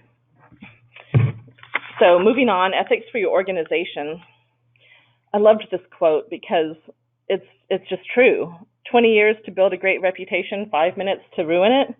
I mean, Warren Buffett, he's had a front seat view to the making of some of the world's biggest brand names and businesses like Apple or Costco or IBM. So if anyone has an eye for sustainable business practices, it's him. His approach to ethics is far from just about virtue signaling. It's about good business sense. So it's that merge, really, I think, of logic and emotion. He believes that nothing affects the brand's longevity more than reputation. So organizational ethics are a big part of the work we do. It's the backdrop against which we're doing work in our communities. So having a value-based business culture, it includes these four things: shared core values, the common language, commitment at the top, moral courage. Basically, in the 21st century, ethics isn't a luxury or an option. It's really about more than competence or experience. It's about intelligence, and it's about drive. And people at all levels of the organization need to be practicing or aware of their own ethics and values. The ethics of organizations has become more of a focus and a priority organizationally, especially because of things like 2008 and the Great Recession and the corporate greed and processes that kind of paved the way for that happening. In the 21st century, ethics isn't a luxury. It's just an option. We have to demand and expect that our organizations operate with some kind of values and maintain ethics. One of the examples is that the former CEO of Hewlett Packard said of their tenure, this person was there for 6 years, that the most important choice she ever made was firing the people who weren't conducting themselves with integrity. Well, that kind of seems like common sense, but it isn't always, as we see. We have the R.J. Reynolds Tobacco Company and prevention as our example for that. They were caught covering up knowledge about the addictiveness of nicotine, and they tolerated bad behavior to improve their bottom line, and they justified it as not really being illegal because they had a right to do what they were doing, whether or not it was right or wrong. So there's a level of social responsibility that as preventionists we should expect, not just of each other and the people we serve, but also of the agencies that we partner with, and the agencies that might be our funders or have large influence on our communities. As an organizational priority, ethics won't just affect decision making, but ultimately it does affect the culture, hence this idea of having and creating a values-based culture. Lots of organizations are aware of the need for ethics in their cultural fabric, but there's still a great deal of room for improvement. First, organizations have to see that ethics is a social responsibility, and they're obligated to that. No matter how cleverly they do it, hurting others for personal gain is just unacceptable. And our role as preventionists is to recognize those moments and speak up. I mean, if you think about the tobacco prevention, smoking prevention efforts that started in California in the 80s, that was one guy who started having a conversation that became a larger conversation that changed the social norms about smoking for our entire country. So back to organizational, by creating a values-based culture within your organization, we're improving society. And if we are being values-based and ethically based individuals, we are helping our organizational culture maintain that. So the model for decision making with organizations, who's the decision maker? Board, CEO, HR team, supervisors. How about the facts? There are things like, is the culture of the agency healthy or not? And importantly, the agency needs to be willing to accept the truth and act accordingly, whether it's to improve something or to sustain something that's working. Options and consequences. For clients and stakeholders, the consequence is reputation, and it's also staff retention or staff morale. How about duties and obligations? In that case, we really need to have clear priorities. Who are our priorities? Is it our clients? Is it our staff? Is it the outcomes and the bottom line? Agencies really need to have that priority clearly defined. How about the decision-making and jurisdiction? Well, our roles as team members in any agency, not just prevention agency, what is our level of decision-making or our decision-making authority as a team member or as a team leader? And lastly, the evaluation and outcome piece. How do you evaluate ethics at an organizational level? Well, you can do satisfaction surveys. You can measure your staff retention rates. You can look at the public regard for your company and for the services that you offer. So from this organizational piece, there are two ways to look at ethics. There's the business ethics versus the personal ethics. But first of all, my question to you is, should those really even be different? Business ethics, there's a code of conduct that's imposed on employees or a member of a certain profession. Business ethics are learned relatively later in life, especially after joining the workforce. And business ethics examples include skills like punctuality, time management, confidentiality, or transparency. And then there's the personal ethics. The code of conduct in personal ethics is what you use to govern your life. There are lessons that we learned from childhood that are influenced by our family, our culture, our environment. And examples of personal ethics are honesty or openness. They're behaviors. It's integrity. It's sincerity. When you look at ethics in various sources and have conversations about it, there does tend to be this distinction between business versus personal. But perhaps that's part of the challenge we have with organizations losing their focus on ethics, and they become more business-minded. So something to think about if you are leading an organization. Again, lack of time for the film, but this guy's story is really interesting. What motivates people to be honest in business? In a nutshell, he did a study where they paid you $5 for every time you had 4 flips of a coin. If you got heads, you were going to get $5. No questions asked, totally anonymous. You just filled in the blank or hit the button or whatever it was to show that you got heads. So they worked out the the bell curve. And of course, there were some people who just said all of the coin tosses were heads and they walked away with $20. But for the most part, people were honest. They either walked away with zero because they tossed the coin and they got nothing, or they fell in the middle and got $5 or $10. And the point he said of that research was, yeah, there's always going to be somebody who cheats the system or breaks the system.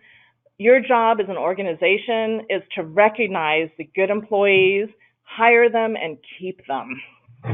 So it's all of these videos are about 10 minutes when and if you have a chance. So ethics of self, last part of my talk for today. Oh gosh, we in the helping profession forget to take care of ourselves. We end up being on the back burner, and when we have ethics conversations, it always seems to be outwardly focused, but we really need to consider the personal factors of our family, our health, our financial health, our relationship health, our mental health, or any substance use or other related issues.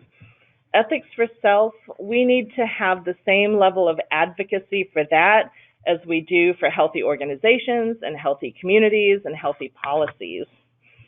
Self-care, it's an ethical imperative.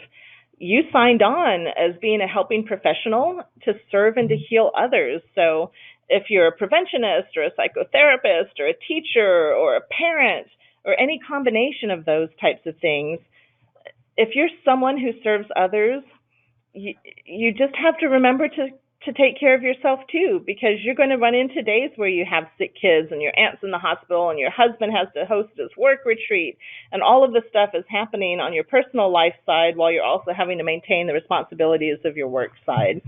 So being able to navigate your own self-care, it always sounds simple, but in reality, it takes focused effort. Just like we're strategic in our planning and strategic in our advocacy, we need to be strategic about self-care and remind our organizations to do that for us. But for those of us who are responsible for organizations or for teams, we need to remember the ethics of self for our staff as well. The healthcare profession's primary ethical imperative is to care for others, but the imperative is meaningless if it's divorced from that imperative to care for oneself. So how do we hope to care for others if we are crippled by ill health or burnout or resentment? The self-care imperative is almost entirely ignored in training or healthcare professions. So if we're to heed the self-care imperative, then we as healthcare professionals must turn to an ethics that not only encourages but actually demands care of the self. The company needs to be willing to support health and wellness of its individuals, its employees, and its team members, not just like with gym memberships or offering yoga at lunch, but also with work norms, such as having a very clear expectation that if you're on vacation, you do not check your email. Or if you get an email from your boss at midnight, you are not required to answer that email at midnight. Our organizations and our leaders need to remember to be mindful of boundaries for others to maintain their health, especially those of us in health professions. For ourselves as individuals, we have to maintain that level of awareness. You have to self-reflect on how you're doing. You have to be honest about where you feel like your wellness is. You have to know your personal warning signs. There's a self-care quiz that is included or will be included in your materials for today. It's only like 20 questions. Take it at the end of the session today, just to give yourself a little check-in. The fact is, most of us don't really need a survey result to tell us when we're out of balance, but sometimes the surveys are useful as reminders to us that, oh yeah, I am out of balance, and now I have some proof of that. Like I need the proof to take care of myself. So definitely take a look at the self-care quiz later. It just asks simple questions like, do you have a morning routine that gets your day going in the right direction? Do you set a daily intention in the morning? And basic stuff like, do you eat regularly? So definitely do a little check-in for yourself. And then again, the model for decision making as it relates to ethics for the self. Well, who's the decision maker? It's you. It's me. we are responsible for the decisions for ourselves, which is kind of part of the problem, you know. If I spend as much time actually exercising as I do about griping about needing to exercise, I'd be an Olympic athlete. So that decision is mine. Am I going to gripe about it, or am I going to be an athlete? What are the facts? Well, what is your work-life balance? What are the options and consequences? Well, what options are there? Are you able to get flexible time at work, flexible hours? Do you have vacation hours you can use? What are you doing for yourself off work hours? Are you doing meditation or yoga? Let me just back up so that doesn't start. What about your duties and obligations? What is your priority? Is it you? Is it work? Is it your family? How about decisions and jurisdictions? Well, the decisions are about health or avoiding burnout. It's about paying attention to what you need and then doing something about it. And then the evaluation and the outcome part of the model for self-ethics, well, it's, are you better balanced or not? Are you happier or not? Are you burned out or not? Ethics for self is the most important aspect of the layers of ethics and prevention that I'm talking about today, because if we aren't taking care of ourselves, then we're not able to best impact the organizations and the communities and the policies that are part of our daily lives. It's another 10-minute video. When and if you have the chance, he makes a great case for it. Sometimes we need a little reminder. Sometimes we need a little justification to take care of ourselves, and he'll give you one if you need that. So that concludes my portion of it, and I guess we'll be taking another 5-minute break. And any questions you have, go ahead and pop them into the question box now. I'll be glad to answer during break or however you'd like. Thanks for your time. Okay. We will resume at 12:07. 12:07.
Okay, hello everybody. Let's give it another 30 seconds and we will start.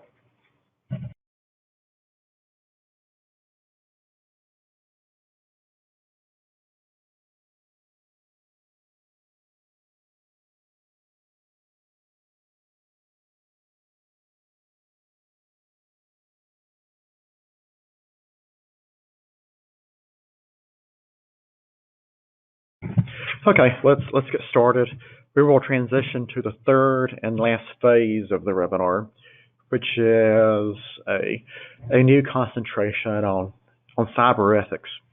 There is a field of cyber ethics, and sometimes called, from the user perspective, digital literacy. So we wanted to spend some time today introducing this topic. Much of the information will be very familiar to you. You may have seen it in security training you may have inside of your organizations, or some prior ethics topics. And we hope to make or to begin the conversation related to interacting with minors online and some of the safeguards we need to take. Plus, please consider this this section of the webinar as a foundational conversation for a in-person training we will announce very soon. Last year, you may remember Oak Ridge University Associates came to Winston-Salem and conducted actually two 1.5 day sessions on social media. Oak Ridge is returning this year, and we'll be offering two one-day events, one in Winston-Salem and another one in Raleigh, related to social media topics, to include social media policy at the individual and the organizational level. When I say policy, I don't necessarily mean community-facing policy decisions.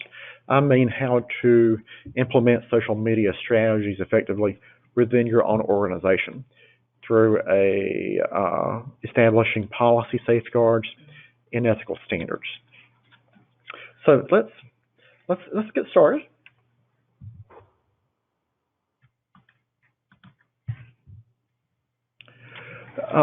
First off the bat, let's talk about the rules of cyber ethics. And it's that old standard rule of sorts. Do not do something in cyberspace that you would consider wrong or illegal in everyday life.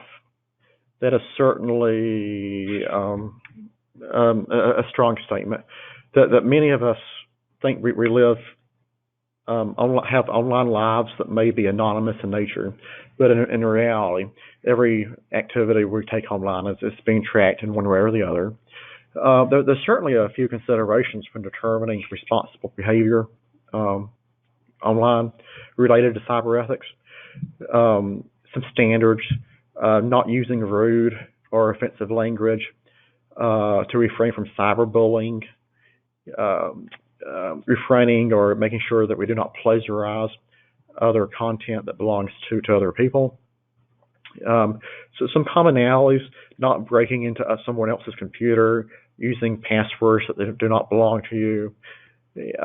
Do not attempt to infect or make someone else's computer unusable is another foundation of cyber ethics. And adhering and agreeing to copyright restrictions when downloading material from the internet. This includes software, games, movies, music, graphics, and so forth.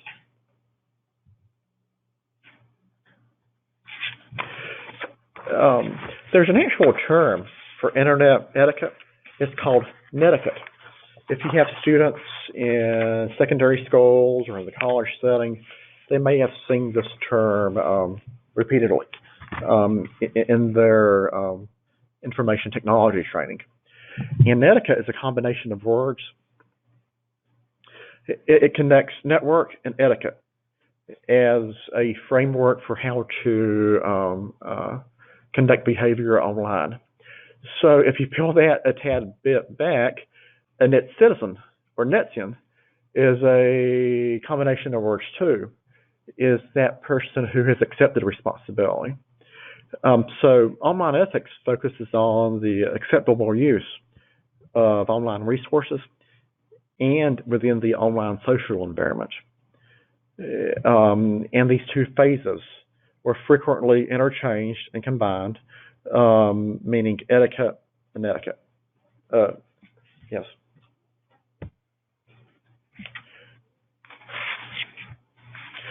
What does good web etiquette look like? Well, sometimes it's easier to see what is not.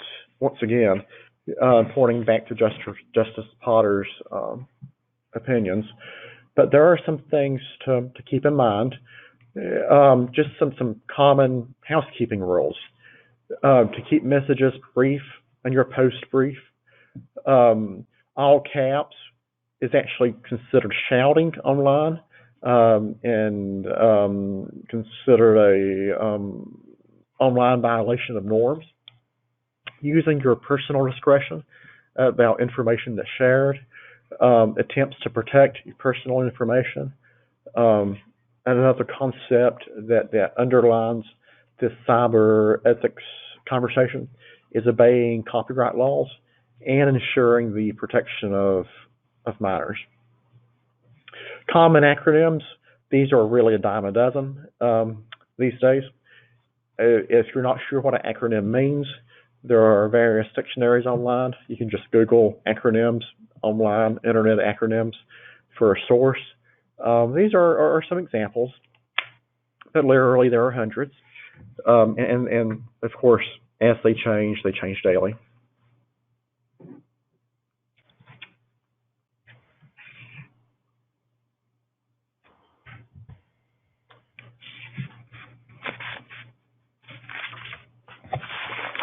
This is actually a graphic of a digital citizenship standards from there's an internet computing group that's creating literacy standards that are growing in acceptance in the secondary school, post-secondary, and professional setting.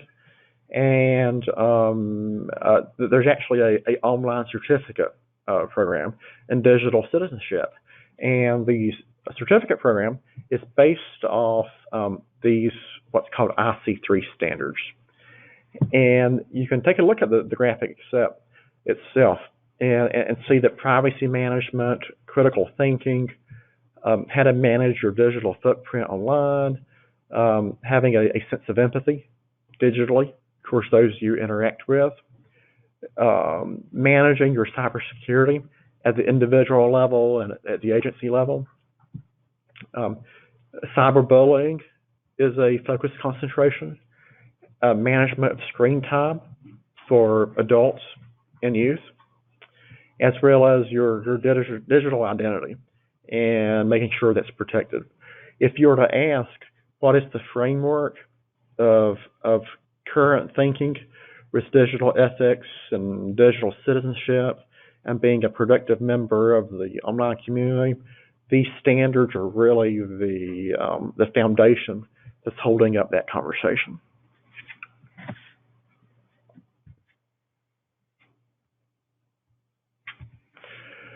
So let's continue this conversation in terms of cyber ethics specifically. What is cyber ethics? We can divide this into 2 points of conversation. The first being do no harm. And the second, do unto others as you would do unto you. I think we've probably heard these statements before in one form or fashion. The first point, do no harm to others, is a very virtuous concept. And the golden rule would apply for the second. Many times we think in the digital environment, things are much more complicated than they really are, and sometimes that's true. But some of the same standards of professional practice, professional expectation, communication expectations exist across the spectrum, whether it be online or in person.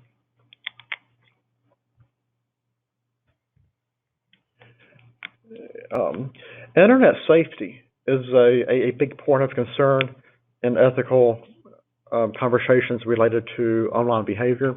And I would also challenge you, as prevention professionals in the field, of when you have access to youth in the classroom setting or in the community-based setting, sometimes you have an opportunity to share effective and safe rules of using online resources.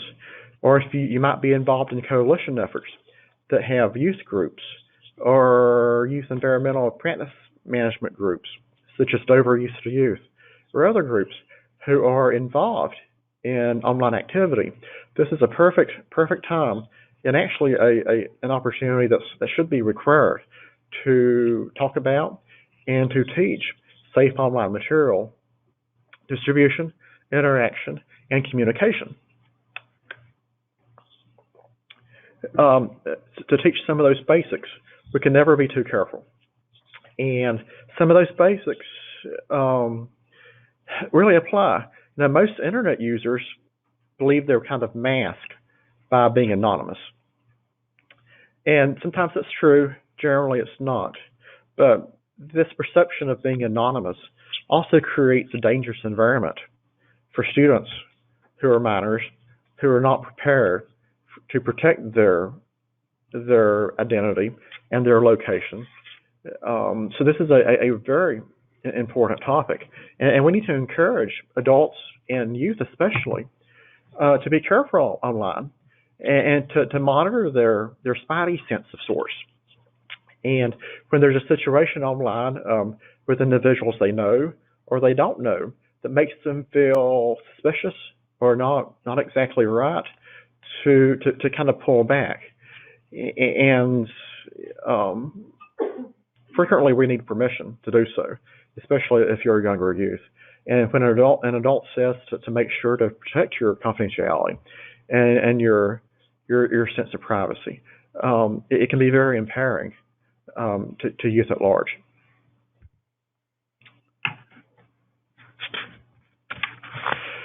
A major copyright issue, ethical issue is copyrights and creative content. It's so easy to just take a screenshot or something, or to save a graphic or a photo or other a representation of information, and without providing appropriate citations and credit, inadvertently or intentionally calling it as our own. So this free-for-all environment can result in problems related to plagiarism or privacy. It could be copyright infringements. It can be a disservice to those individuals as artists and writers who actually created the work itself. So it's really important to teach coworkers and students, youth, adults, of the dangers of using copyrighted work in terms of a legal standpoint, as well as in terms of a ethical standpoint.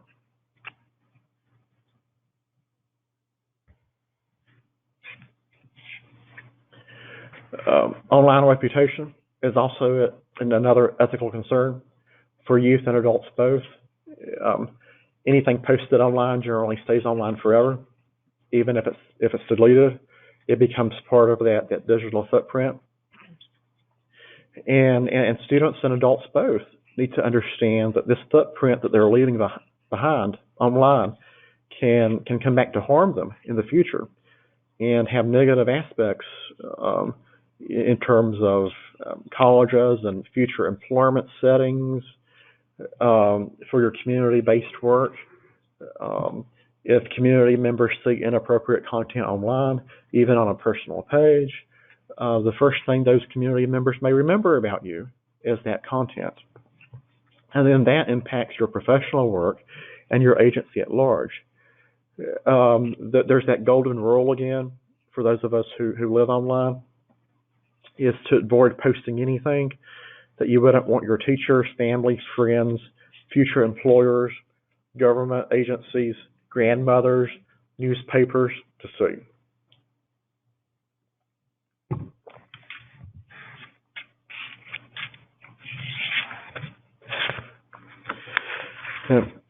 This also means to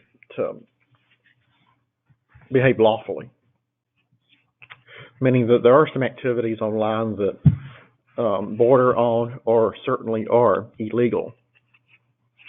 Some of the more black and white ones, for example, it's a crime to hack, steal, or illegally or cause damage to other people's work, to their identity, to their online property. That's attempting to those who are attempting to protect their privacy. It could be a legal liability if you're attempting to break that privacy down. How many of us have had identity issues where maybe our identity has been stolen, either online or credit cards, social security numbers, even credit card scammers or scanners from a gas station and so forth. So all of this should be considered when we talk about online ethics and cyber ethics. And while many of us would never engage in those activities, when we notice those activities are occurring, to refrain from participating or even letting the authorities know who is the appropriate agency.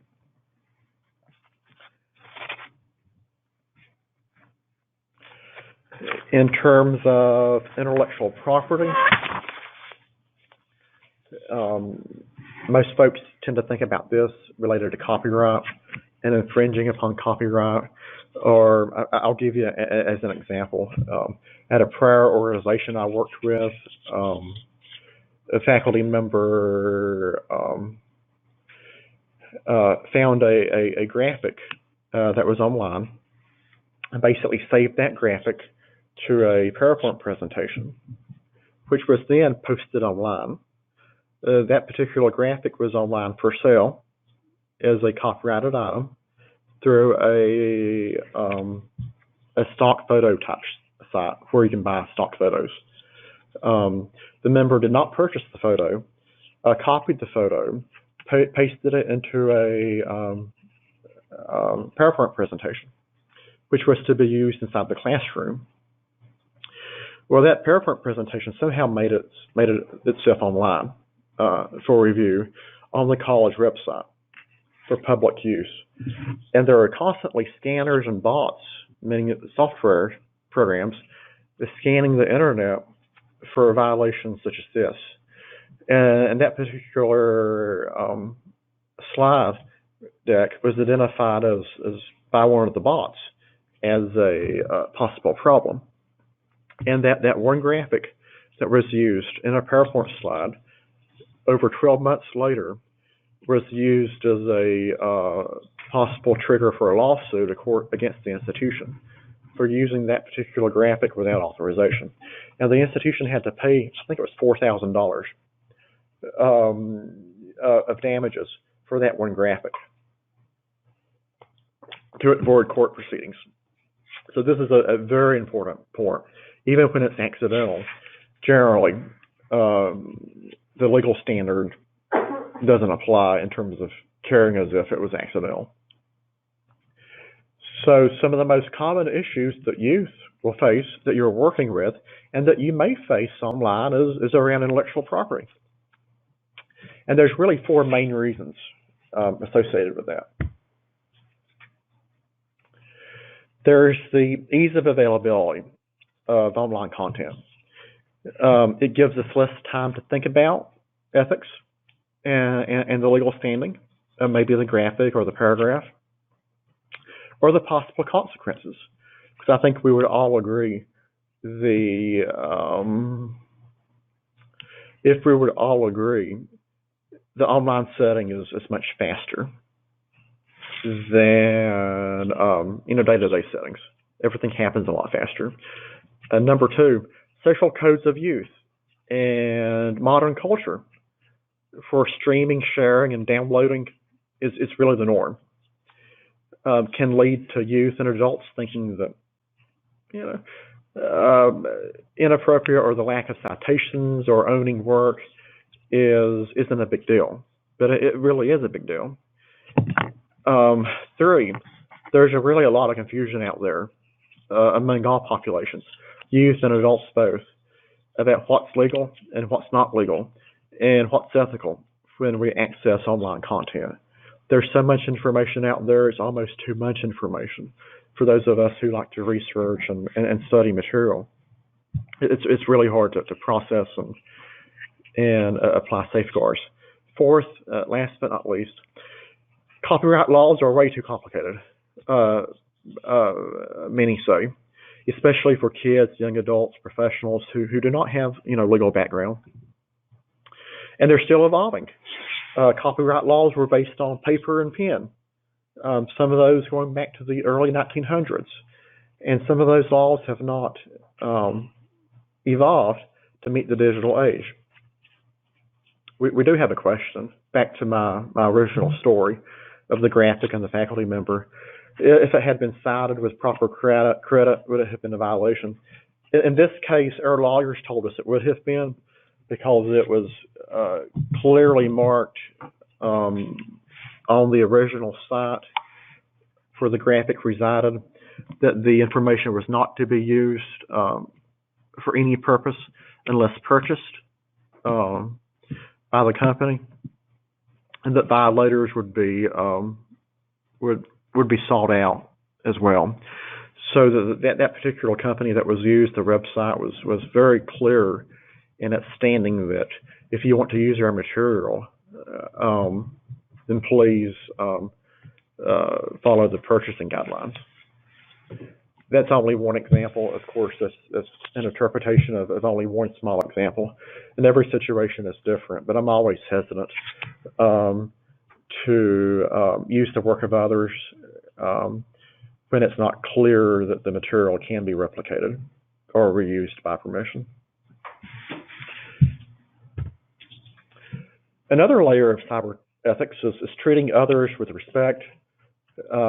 Just because it's online doesn't mean that you can take it and use it. So it is a measure of respect. For things you can use, always provide credit to the person or the company who owns the copyright. Many students and adults and professionals say, well, we really don't know how to do that. We don't know how to provide credit. And based on the type of material, graphic, written text, journal article, government document, and so forth, it's a confusing quandary in terms of citations. But you can, Purdue University has an excellent resource online called OWL, OWL. It's the Online Writing Center, and you can drill down and pick. My content is in a newspaper form. This is how you cite it. My content's from the internet site. This is how you cite it. And it's beginning to be a lost art. So from an ethical standpoint, it comes down to really a simple concept, I think. Before watching, listening, or playing online material, we really need to think about if this shows respect for the people who made it, if we intend on using it. While copyright law is really complicated, we can teach professionals and youth and adults the importance of treating content and the creators of that content in an appropriate way. It could take that creator, hours, days to create that graphic or to set up that photography shooting to grab that perfect shot that we use in our PowerPoint slide. And just because it's online doesn't necessarily make it, just because we can download it really, really fast, doesn't mean that content creator created that item as fast as we can copy it. A better definition of intellectual property. Of course, intellectual property law spans across continents, countries, hemispheres, and may read different ways in different places. But it's certainly worth taking a look and reading this statement by the World Intellectual Property Organization, which the United States is part of. Creations of the mind, such as inventions, literacy, and artistic works, designs, symbols, names, and images used on commerce. The owner of intellectual property has a monopoly of its use. Intellectual property is protected by laws, including patents, copyright, trademarks, and trade secrets. All those go beyond, the scope of my expertise and the purpose of this webinar, but it certainly gives us a window into the definition and what is included within the intellectual property definitions.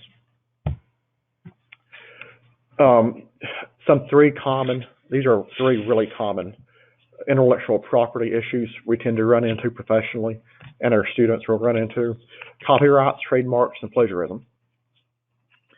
A copyright gives exclusive rights to reproduce, publish, or sell an original work that was authored. Copyright protects the expression of the idea, but not necessarily the idea itself. Photographs, for example, are copyrighted.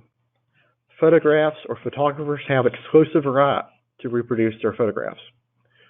Unless you have permission from the photographer, legally, you can't distribute, copy, or create works that's based on those photographs.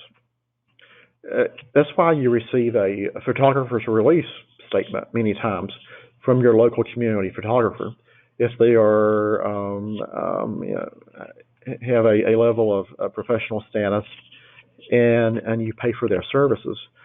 Many times a digital copy is given to you with a release form, and that's why that form is given to you, to provide permission for the user or the person who purchased those photos to have those photos printed. Copyright protects the original expression of the idea once it's put into a tangible form.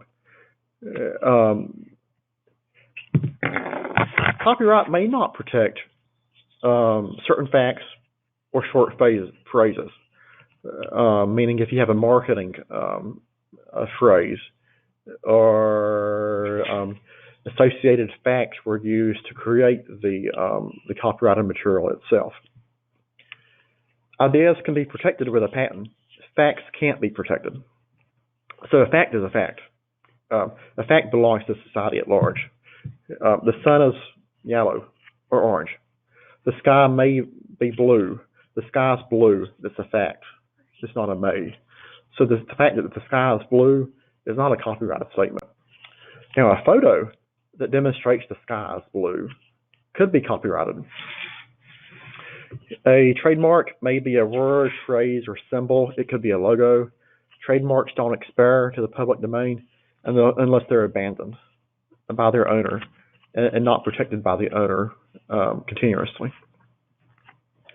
And of course, plagiarism is claiming another's words or ideas as your own.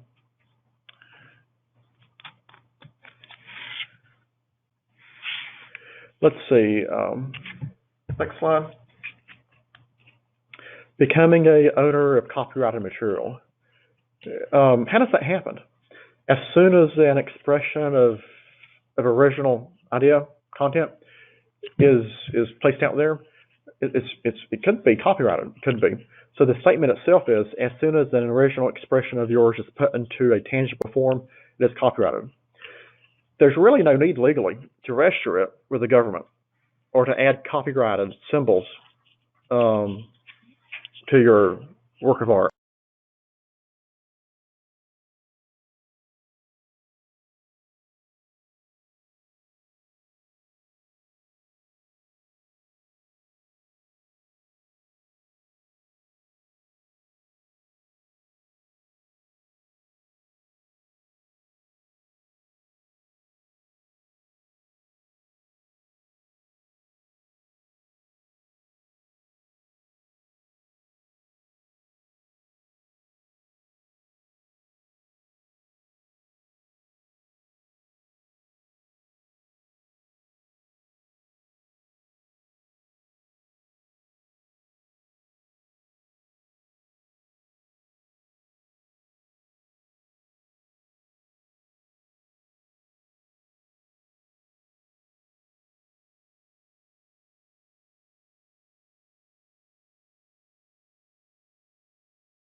Hello, everyone. My apologies. We suddenly lost connection, just out of the blue. Um, that is interesting. Okay, let's start back. We're looking at becoming a owner of a copyrighted material. Um, there's no need to register material with a government agency or add a copyrighted symbol, although it's not required, but it is recommended. For many reasons, the recommendation is to register your material that you want to protect legally. If you don't register 3 months after publication or before the infringement of a possible infringement, meaning someone is using your material without permission and credit, you can't collect statutory damages. You can't recover court costs or attorney fees. No criminal penalties or fines can be levied either. And it costs about $20 to register a copyright. Now, that being said, fair use provisions allows for limited use of copyrighted materials under certain circumstances. Fair use clauses, they're really not specific, and they require interpretation. We'll talk about fair use a little bit more as we go along, but fair use in the educational setting is very common. Where a limited amount of information is used that is for educational purposes only and for information purposes, with the intent not to make a profit off of.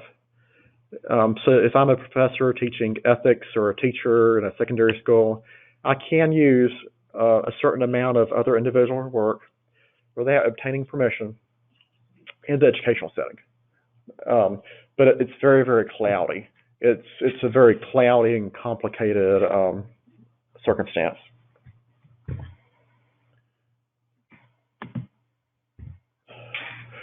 So some other copyright-related technical issues that we're building this conversation on is digital rights management, which is referring to technologies used by publishers or owners to control access and usage of property.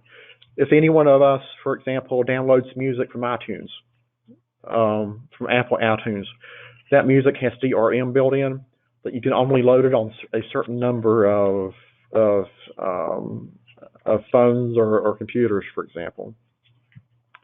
If any of us read digital books, ebooks, you can only use, generically speaking, Kindle formatted ebooks on a Kindle, for example, from Amazon. So it's a way to basically control how the material is used even after it's purchased. Creative Commons is really the alternative for the current copyright system, which is a crowd-sourced copyright process that's informal. It's really not a copyright process legally. It's more of a share and share alike type process where the community at large holds the standards.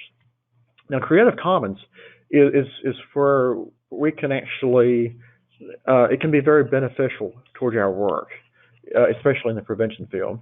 If you want to learn more about Creative Commons, Google Creative Commons. There's a really great website, and there's different layers of Creative Commons that says my work is licensed under Creative Commons and cannot be used for any purpose, for example. Or it can be reused as long as credit's given. Another layer of Creative Commons is my work can be manipulated and changed without my permission. Or another layer is really don't care what you do with my work. Just give me credit. You can turn it upside down, green, yellow, and so forth. So please take a look at Creative Commons. Plus, many of your search engines, especially for graphics and photos, have features that will only give you results for Creative Commons content. And it's a really good source if you're looking for graphics or photographs, possible materials, even written materials, where the author says in advance, based on their Creative Commons license selection, that they're automatically giving you permission to use the material. And based on the license that's chosen by the author, all you have to do is give credit based on the standard.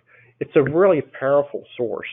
You can Google Creative Commons, even if you do an image search within Google, Creative Commons plus Blue Sky, for example. And you can make sure the system only gives you Creative Commons material. Or if you might be an Adobe customer with Photoshop and those type of things, that software will automatically filter out Creative Commons content if needed. So it's really a very powerful tool.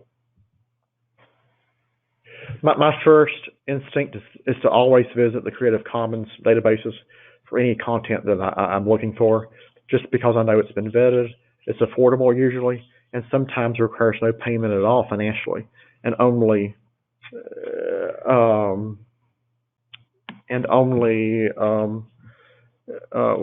we can have a really good sense of how the material can be used. We do have a question.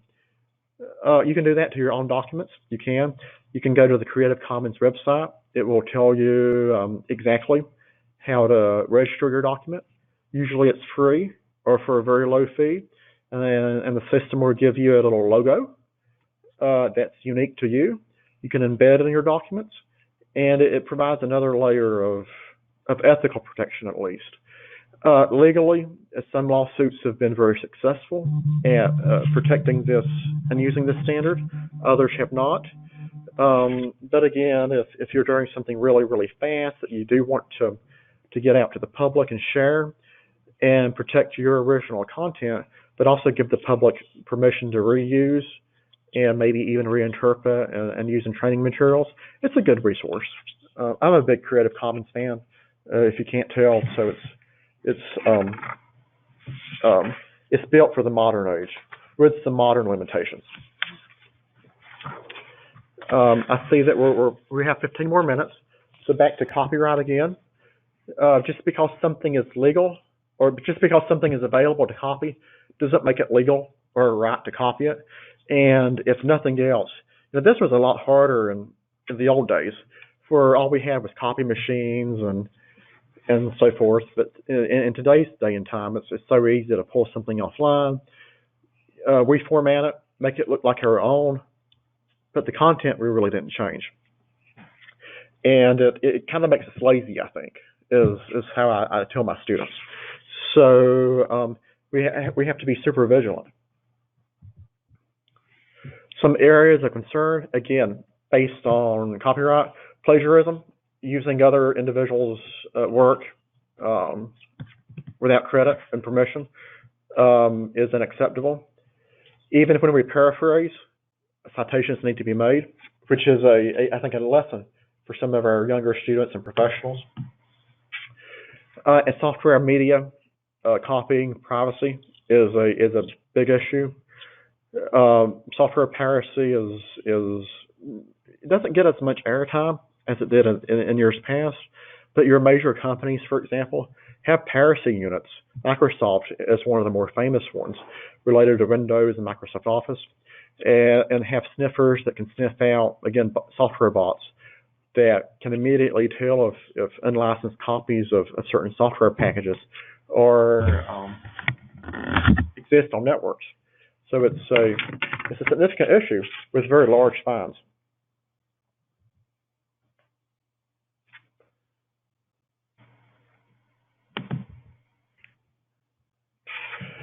Some do's and don'ts of copyrights. What you can't do: copy pictures to use on your brochure or website that you found on the internet. If it doesn't belong to you, don't use it.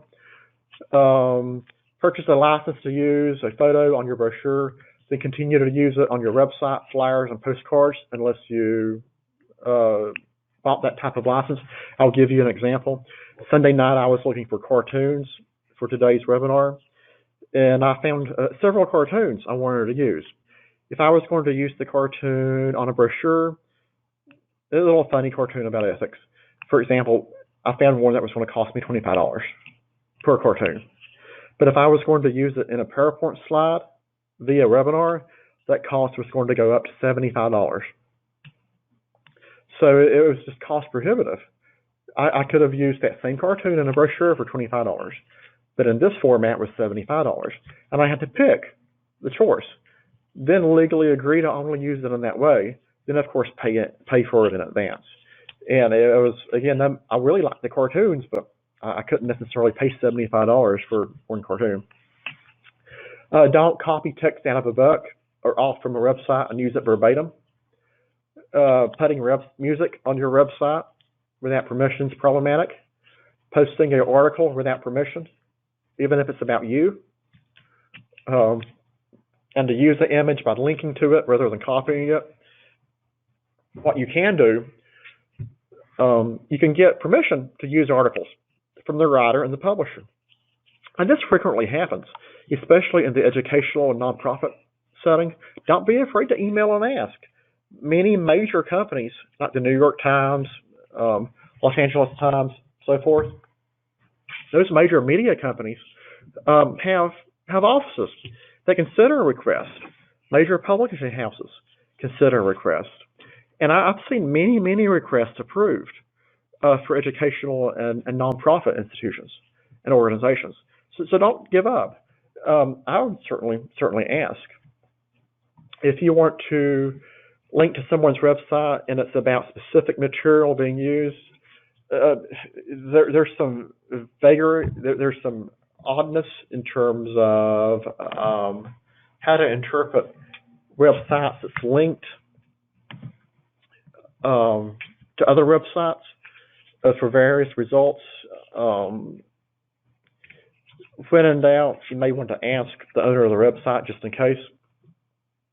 And copyright infringers may face civil liability or criminal liability for felony copyright infringement if it's willful for financial gain, and if you're distributing or reproducing large amounts of content.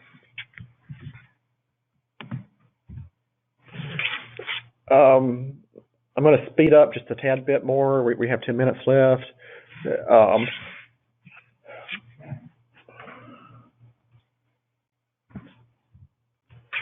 Domain name issues, some internet domain name problems that may be out there that pose legal or ethical concerns. Registering a domain name similar to a real name, maybe with a different one-letter type, or maybe with a typo or something.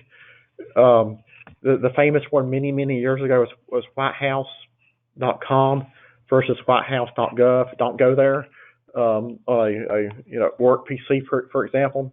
But many years ago, that was the most popular and most frequent typo squatting violation out there, because White House is a very generic word, and whitehouse.gov actually goes to the White House in Washington. The .com did not. Cyber squatting, registering a domain name in bad faith, violating the rights of the trademark owner. For example, Google.com expired about 2 years ago, and someone bought it.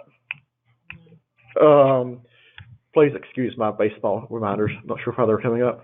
So imagine the individual that purchased Google.com because the certificate expired.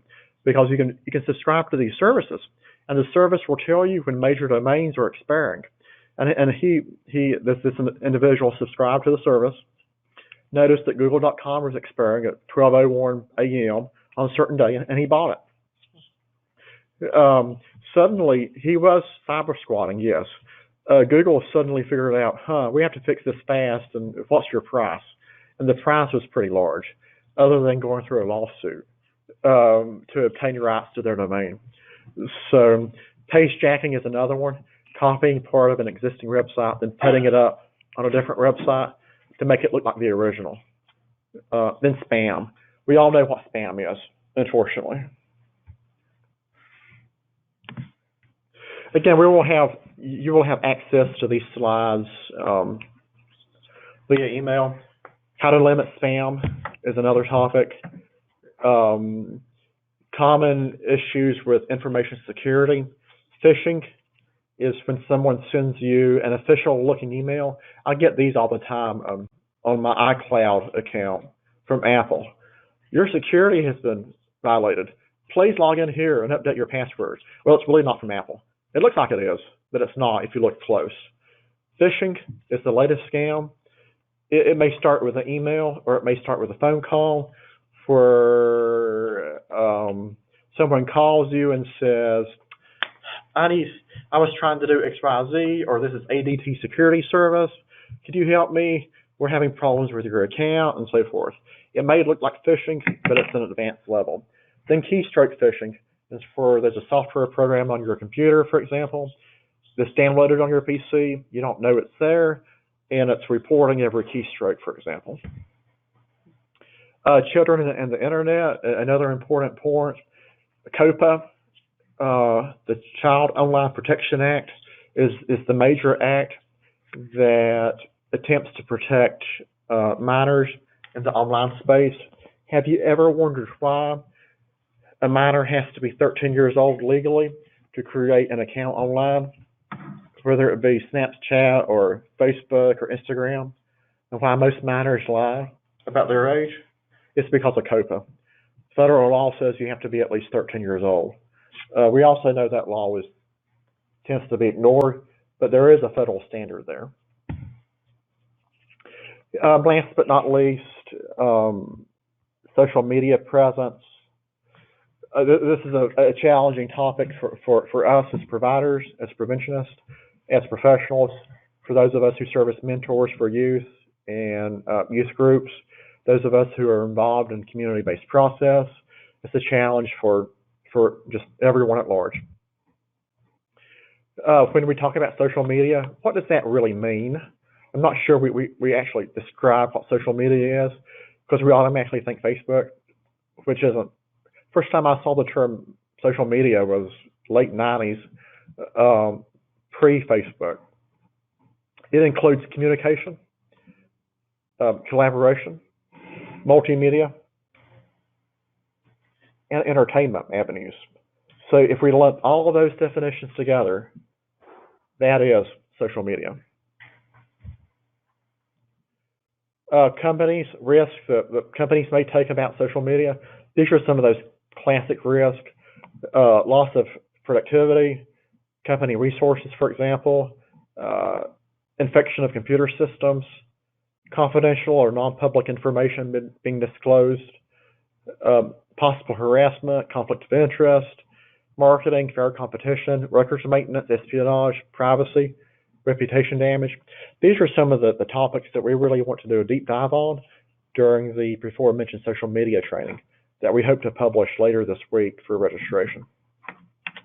We want to dig deep and talk about these topics about how to protect yourself, legally and otherwise, your agencies, and how to make the most use of this really good resource and cost-effective resource. For example, I just purchased a Facebook ad that's supposed to reach 4,000 people in the Asheville area earlier today, and it was going to cost me $35. That's a great return on investment for our pending faith-based event. This will be happening in Hayesville, Recanter next. In whatever other setting can we reach that many people? Guaranteed. Meeting my required demographics for $35. It's not possible any other way. Other considerations, social networking sites, when you're listing position duties and so forth, is that acceptable? If you're working for the Central Intelligence Agency, do you really want to list your profession as a espionage agent? Probably not. And many local companies may have similar requirements and expectations. Sports events and so forth. I would add a great consideration is using the photos of minors online and ensuring there's an agency organizational process to receive permission to use the images of minors for marketing materials. Without that permission, we may be placing ourselves in liability. Procedures, again, is a basic foundation of our next training related to social media. Effective oversight. having organizational policy. I'll give you an example. Back in 2006, I set up a Facebook page for a program that I was leading, and I gave permission when I left in 2011. I gave permission to that organization to take over the Facebook page from 2006. They never did. I'm still the owner of that organizational Facebook page. I could post anything I want on that page on behalf of that organization. I never would. And if I turn the page off, I'm not sure ethically I can, because it doesn't really belong to me anymore. It belongs to that agency. But nor have they taken my name off the list either, nor have they added their own name. So I don't know what to do with that page. It's just been sitting there for 8 years now. Those are small issues that we have to work through. Communicating with minors online. People's not truly anonymous. Each state has obscenity laws. The federal government has, on the federal level, has obscenity laws. Florida has some of the most strict obscenity laws. That's why we're using this example. Where we pulled from Florida and the COPA Act. So again, it's very important that we make every effort to protect the status of minors. This big soup of ethics we've talked about this morning since 10 o'clock, from ethical theory to applied to aspirational ethics, to professional ethics, and cyber ethics, is a complicated soup, as I call it. And really, the more we know, the more we process, the greater ability we have to have discussions with others, with coworkers, with colleagues. And I think the greater the effort that we have to conduct self-reflection will help us with those ethical quandaries and processes and concerns that we face. We do hope this has been beneficial the past 3 years. We realized when we did this it would be a long period of time, but we also wanted to provide 3 hours of content on the same day and see how that worked, as opposed to splitting it up as we did with HIV STD, for example, which was 1.5 hours per day over 2 days. So you can let us know what your preference is. When we have to provide a certification-related training that requires a certain number of hours, do you prefer multiple days, or maybe just 1 day at large? We do look forward to your feedback based on today's content and design.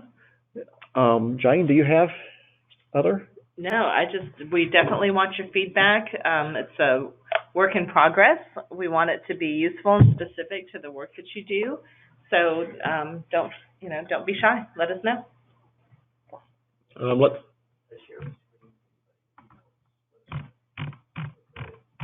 Yes.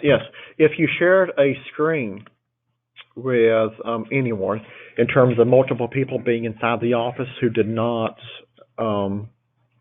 register, please send us an email at nctta@ncpreventiontta.org. You can email myself or John or Alex or Amanda, and we'll make sure that we document the roster and your attendance is reflective of that. Many times folks don't let us know that you attended, and then you're looking for a certificate, and the only way that we know you're on the roster is if you signed in via GoToWebinar. So please let us know.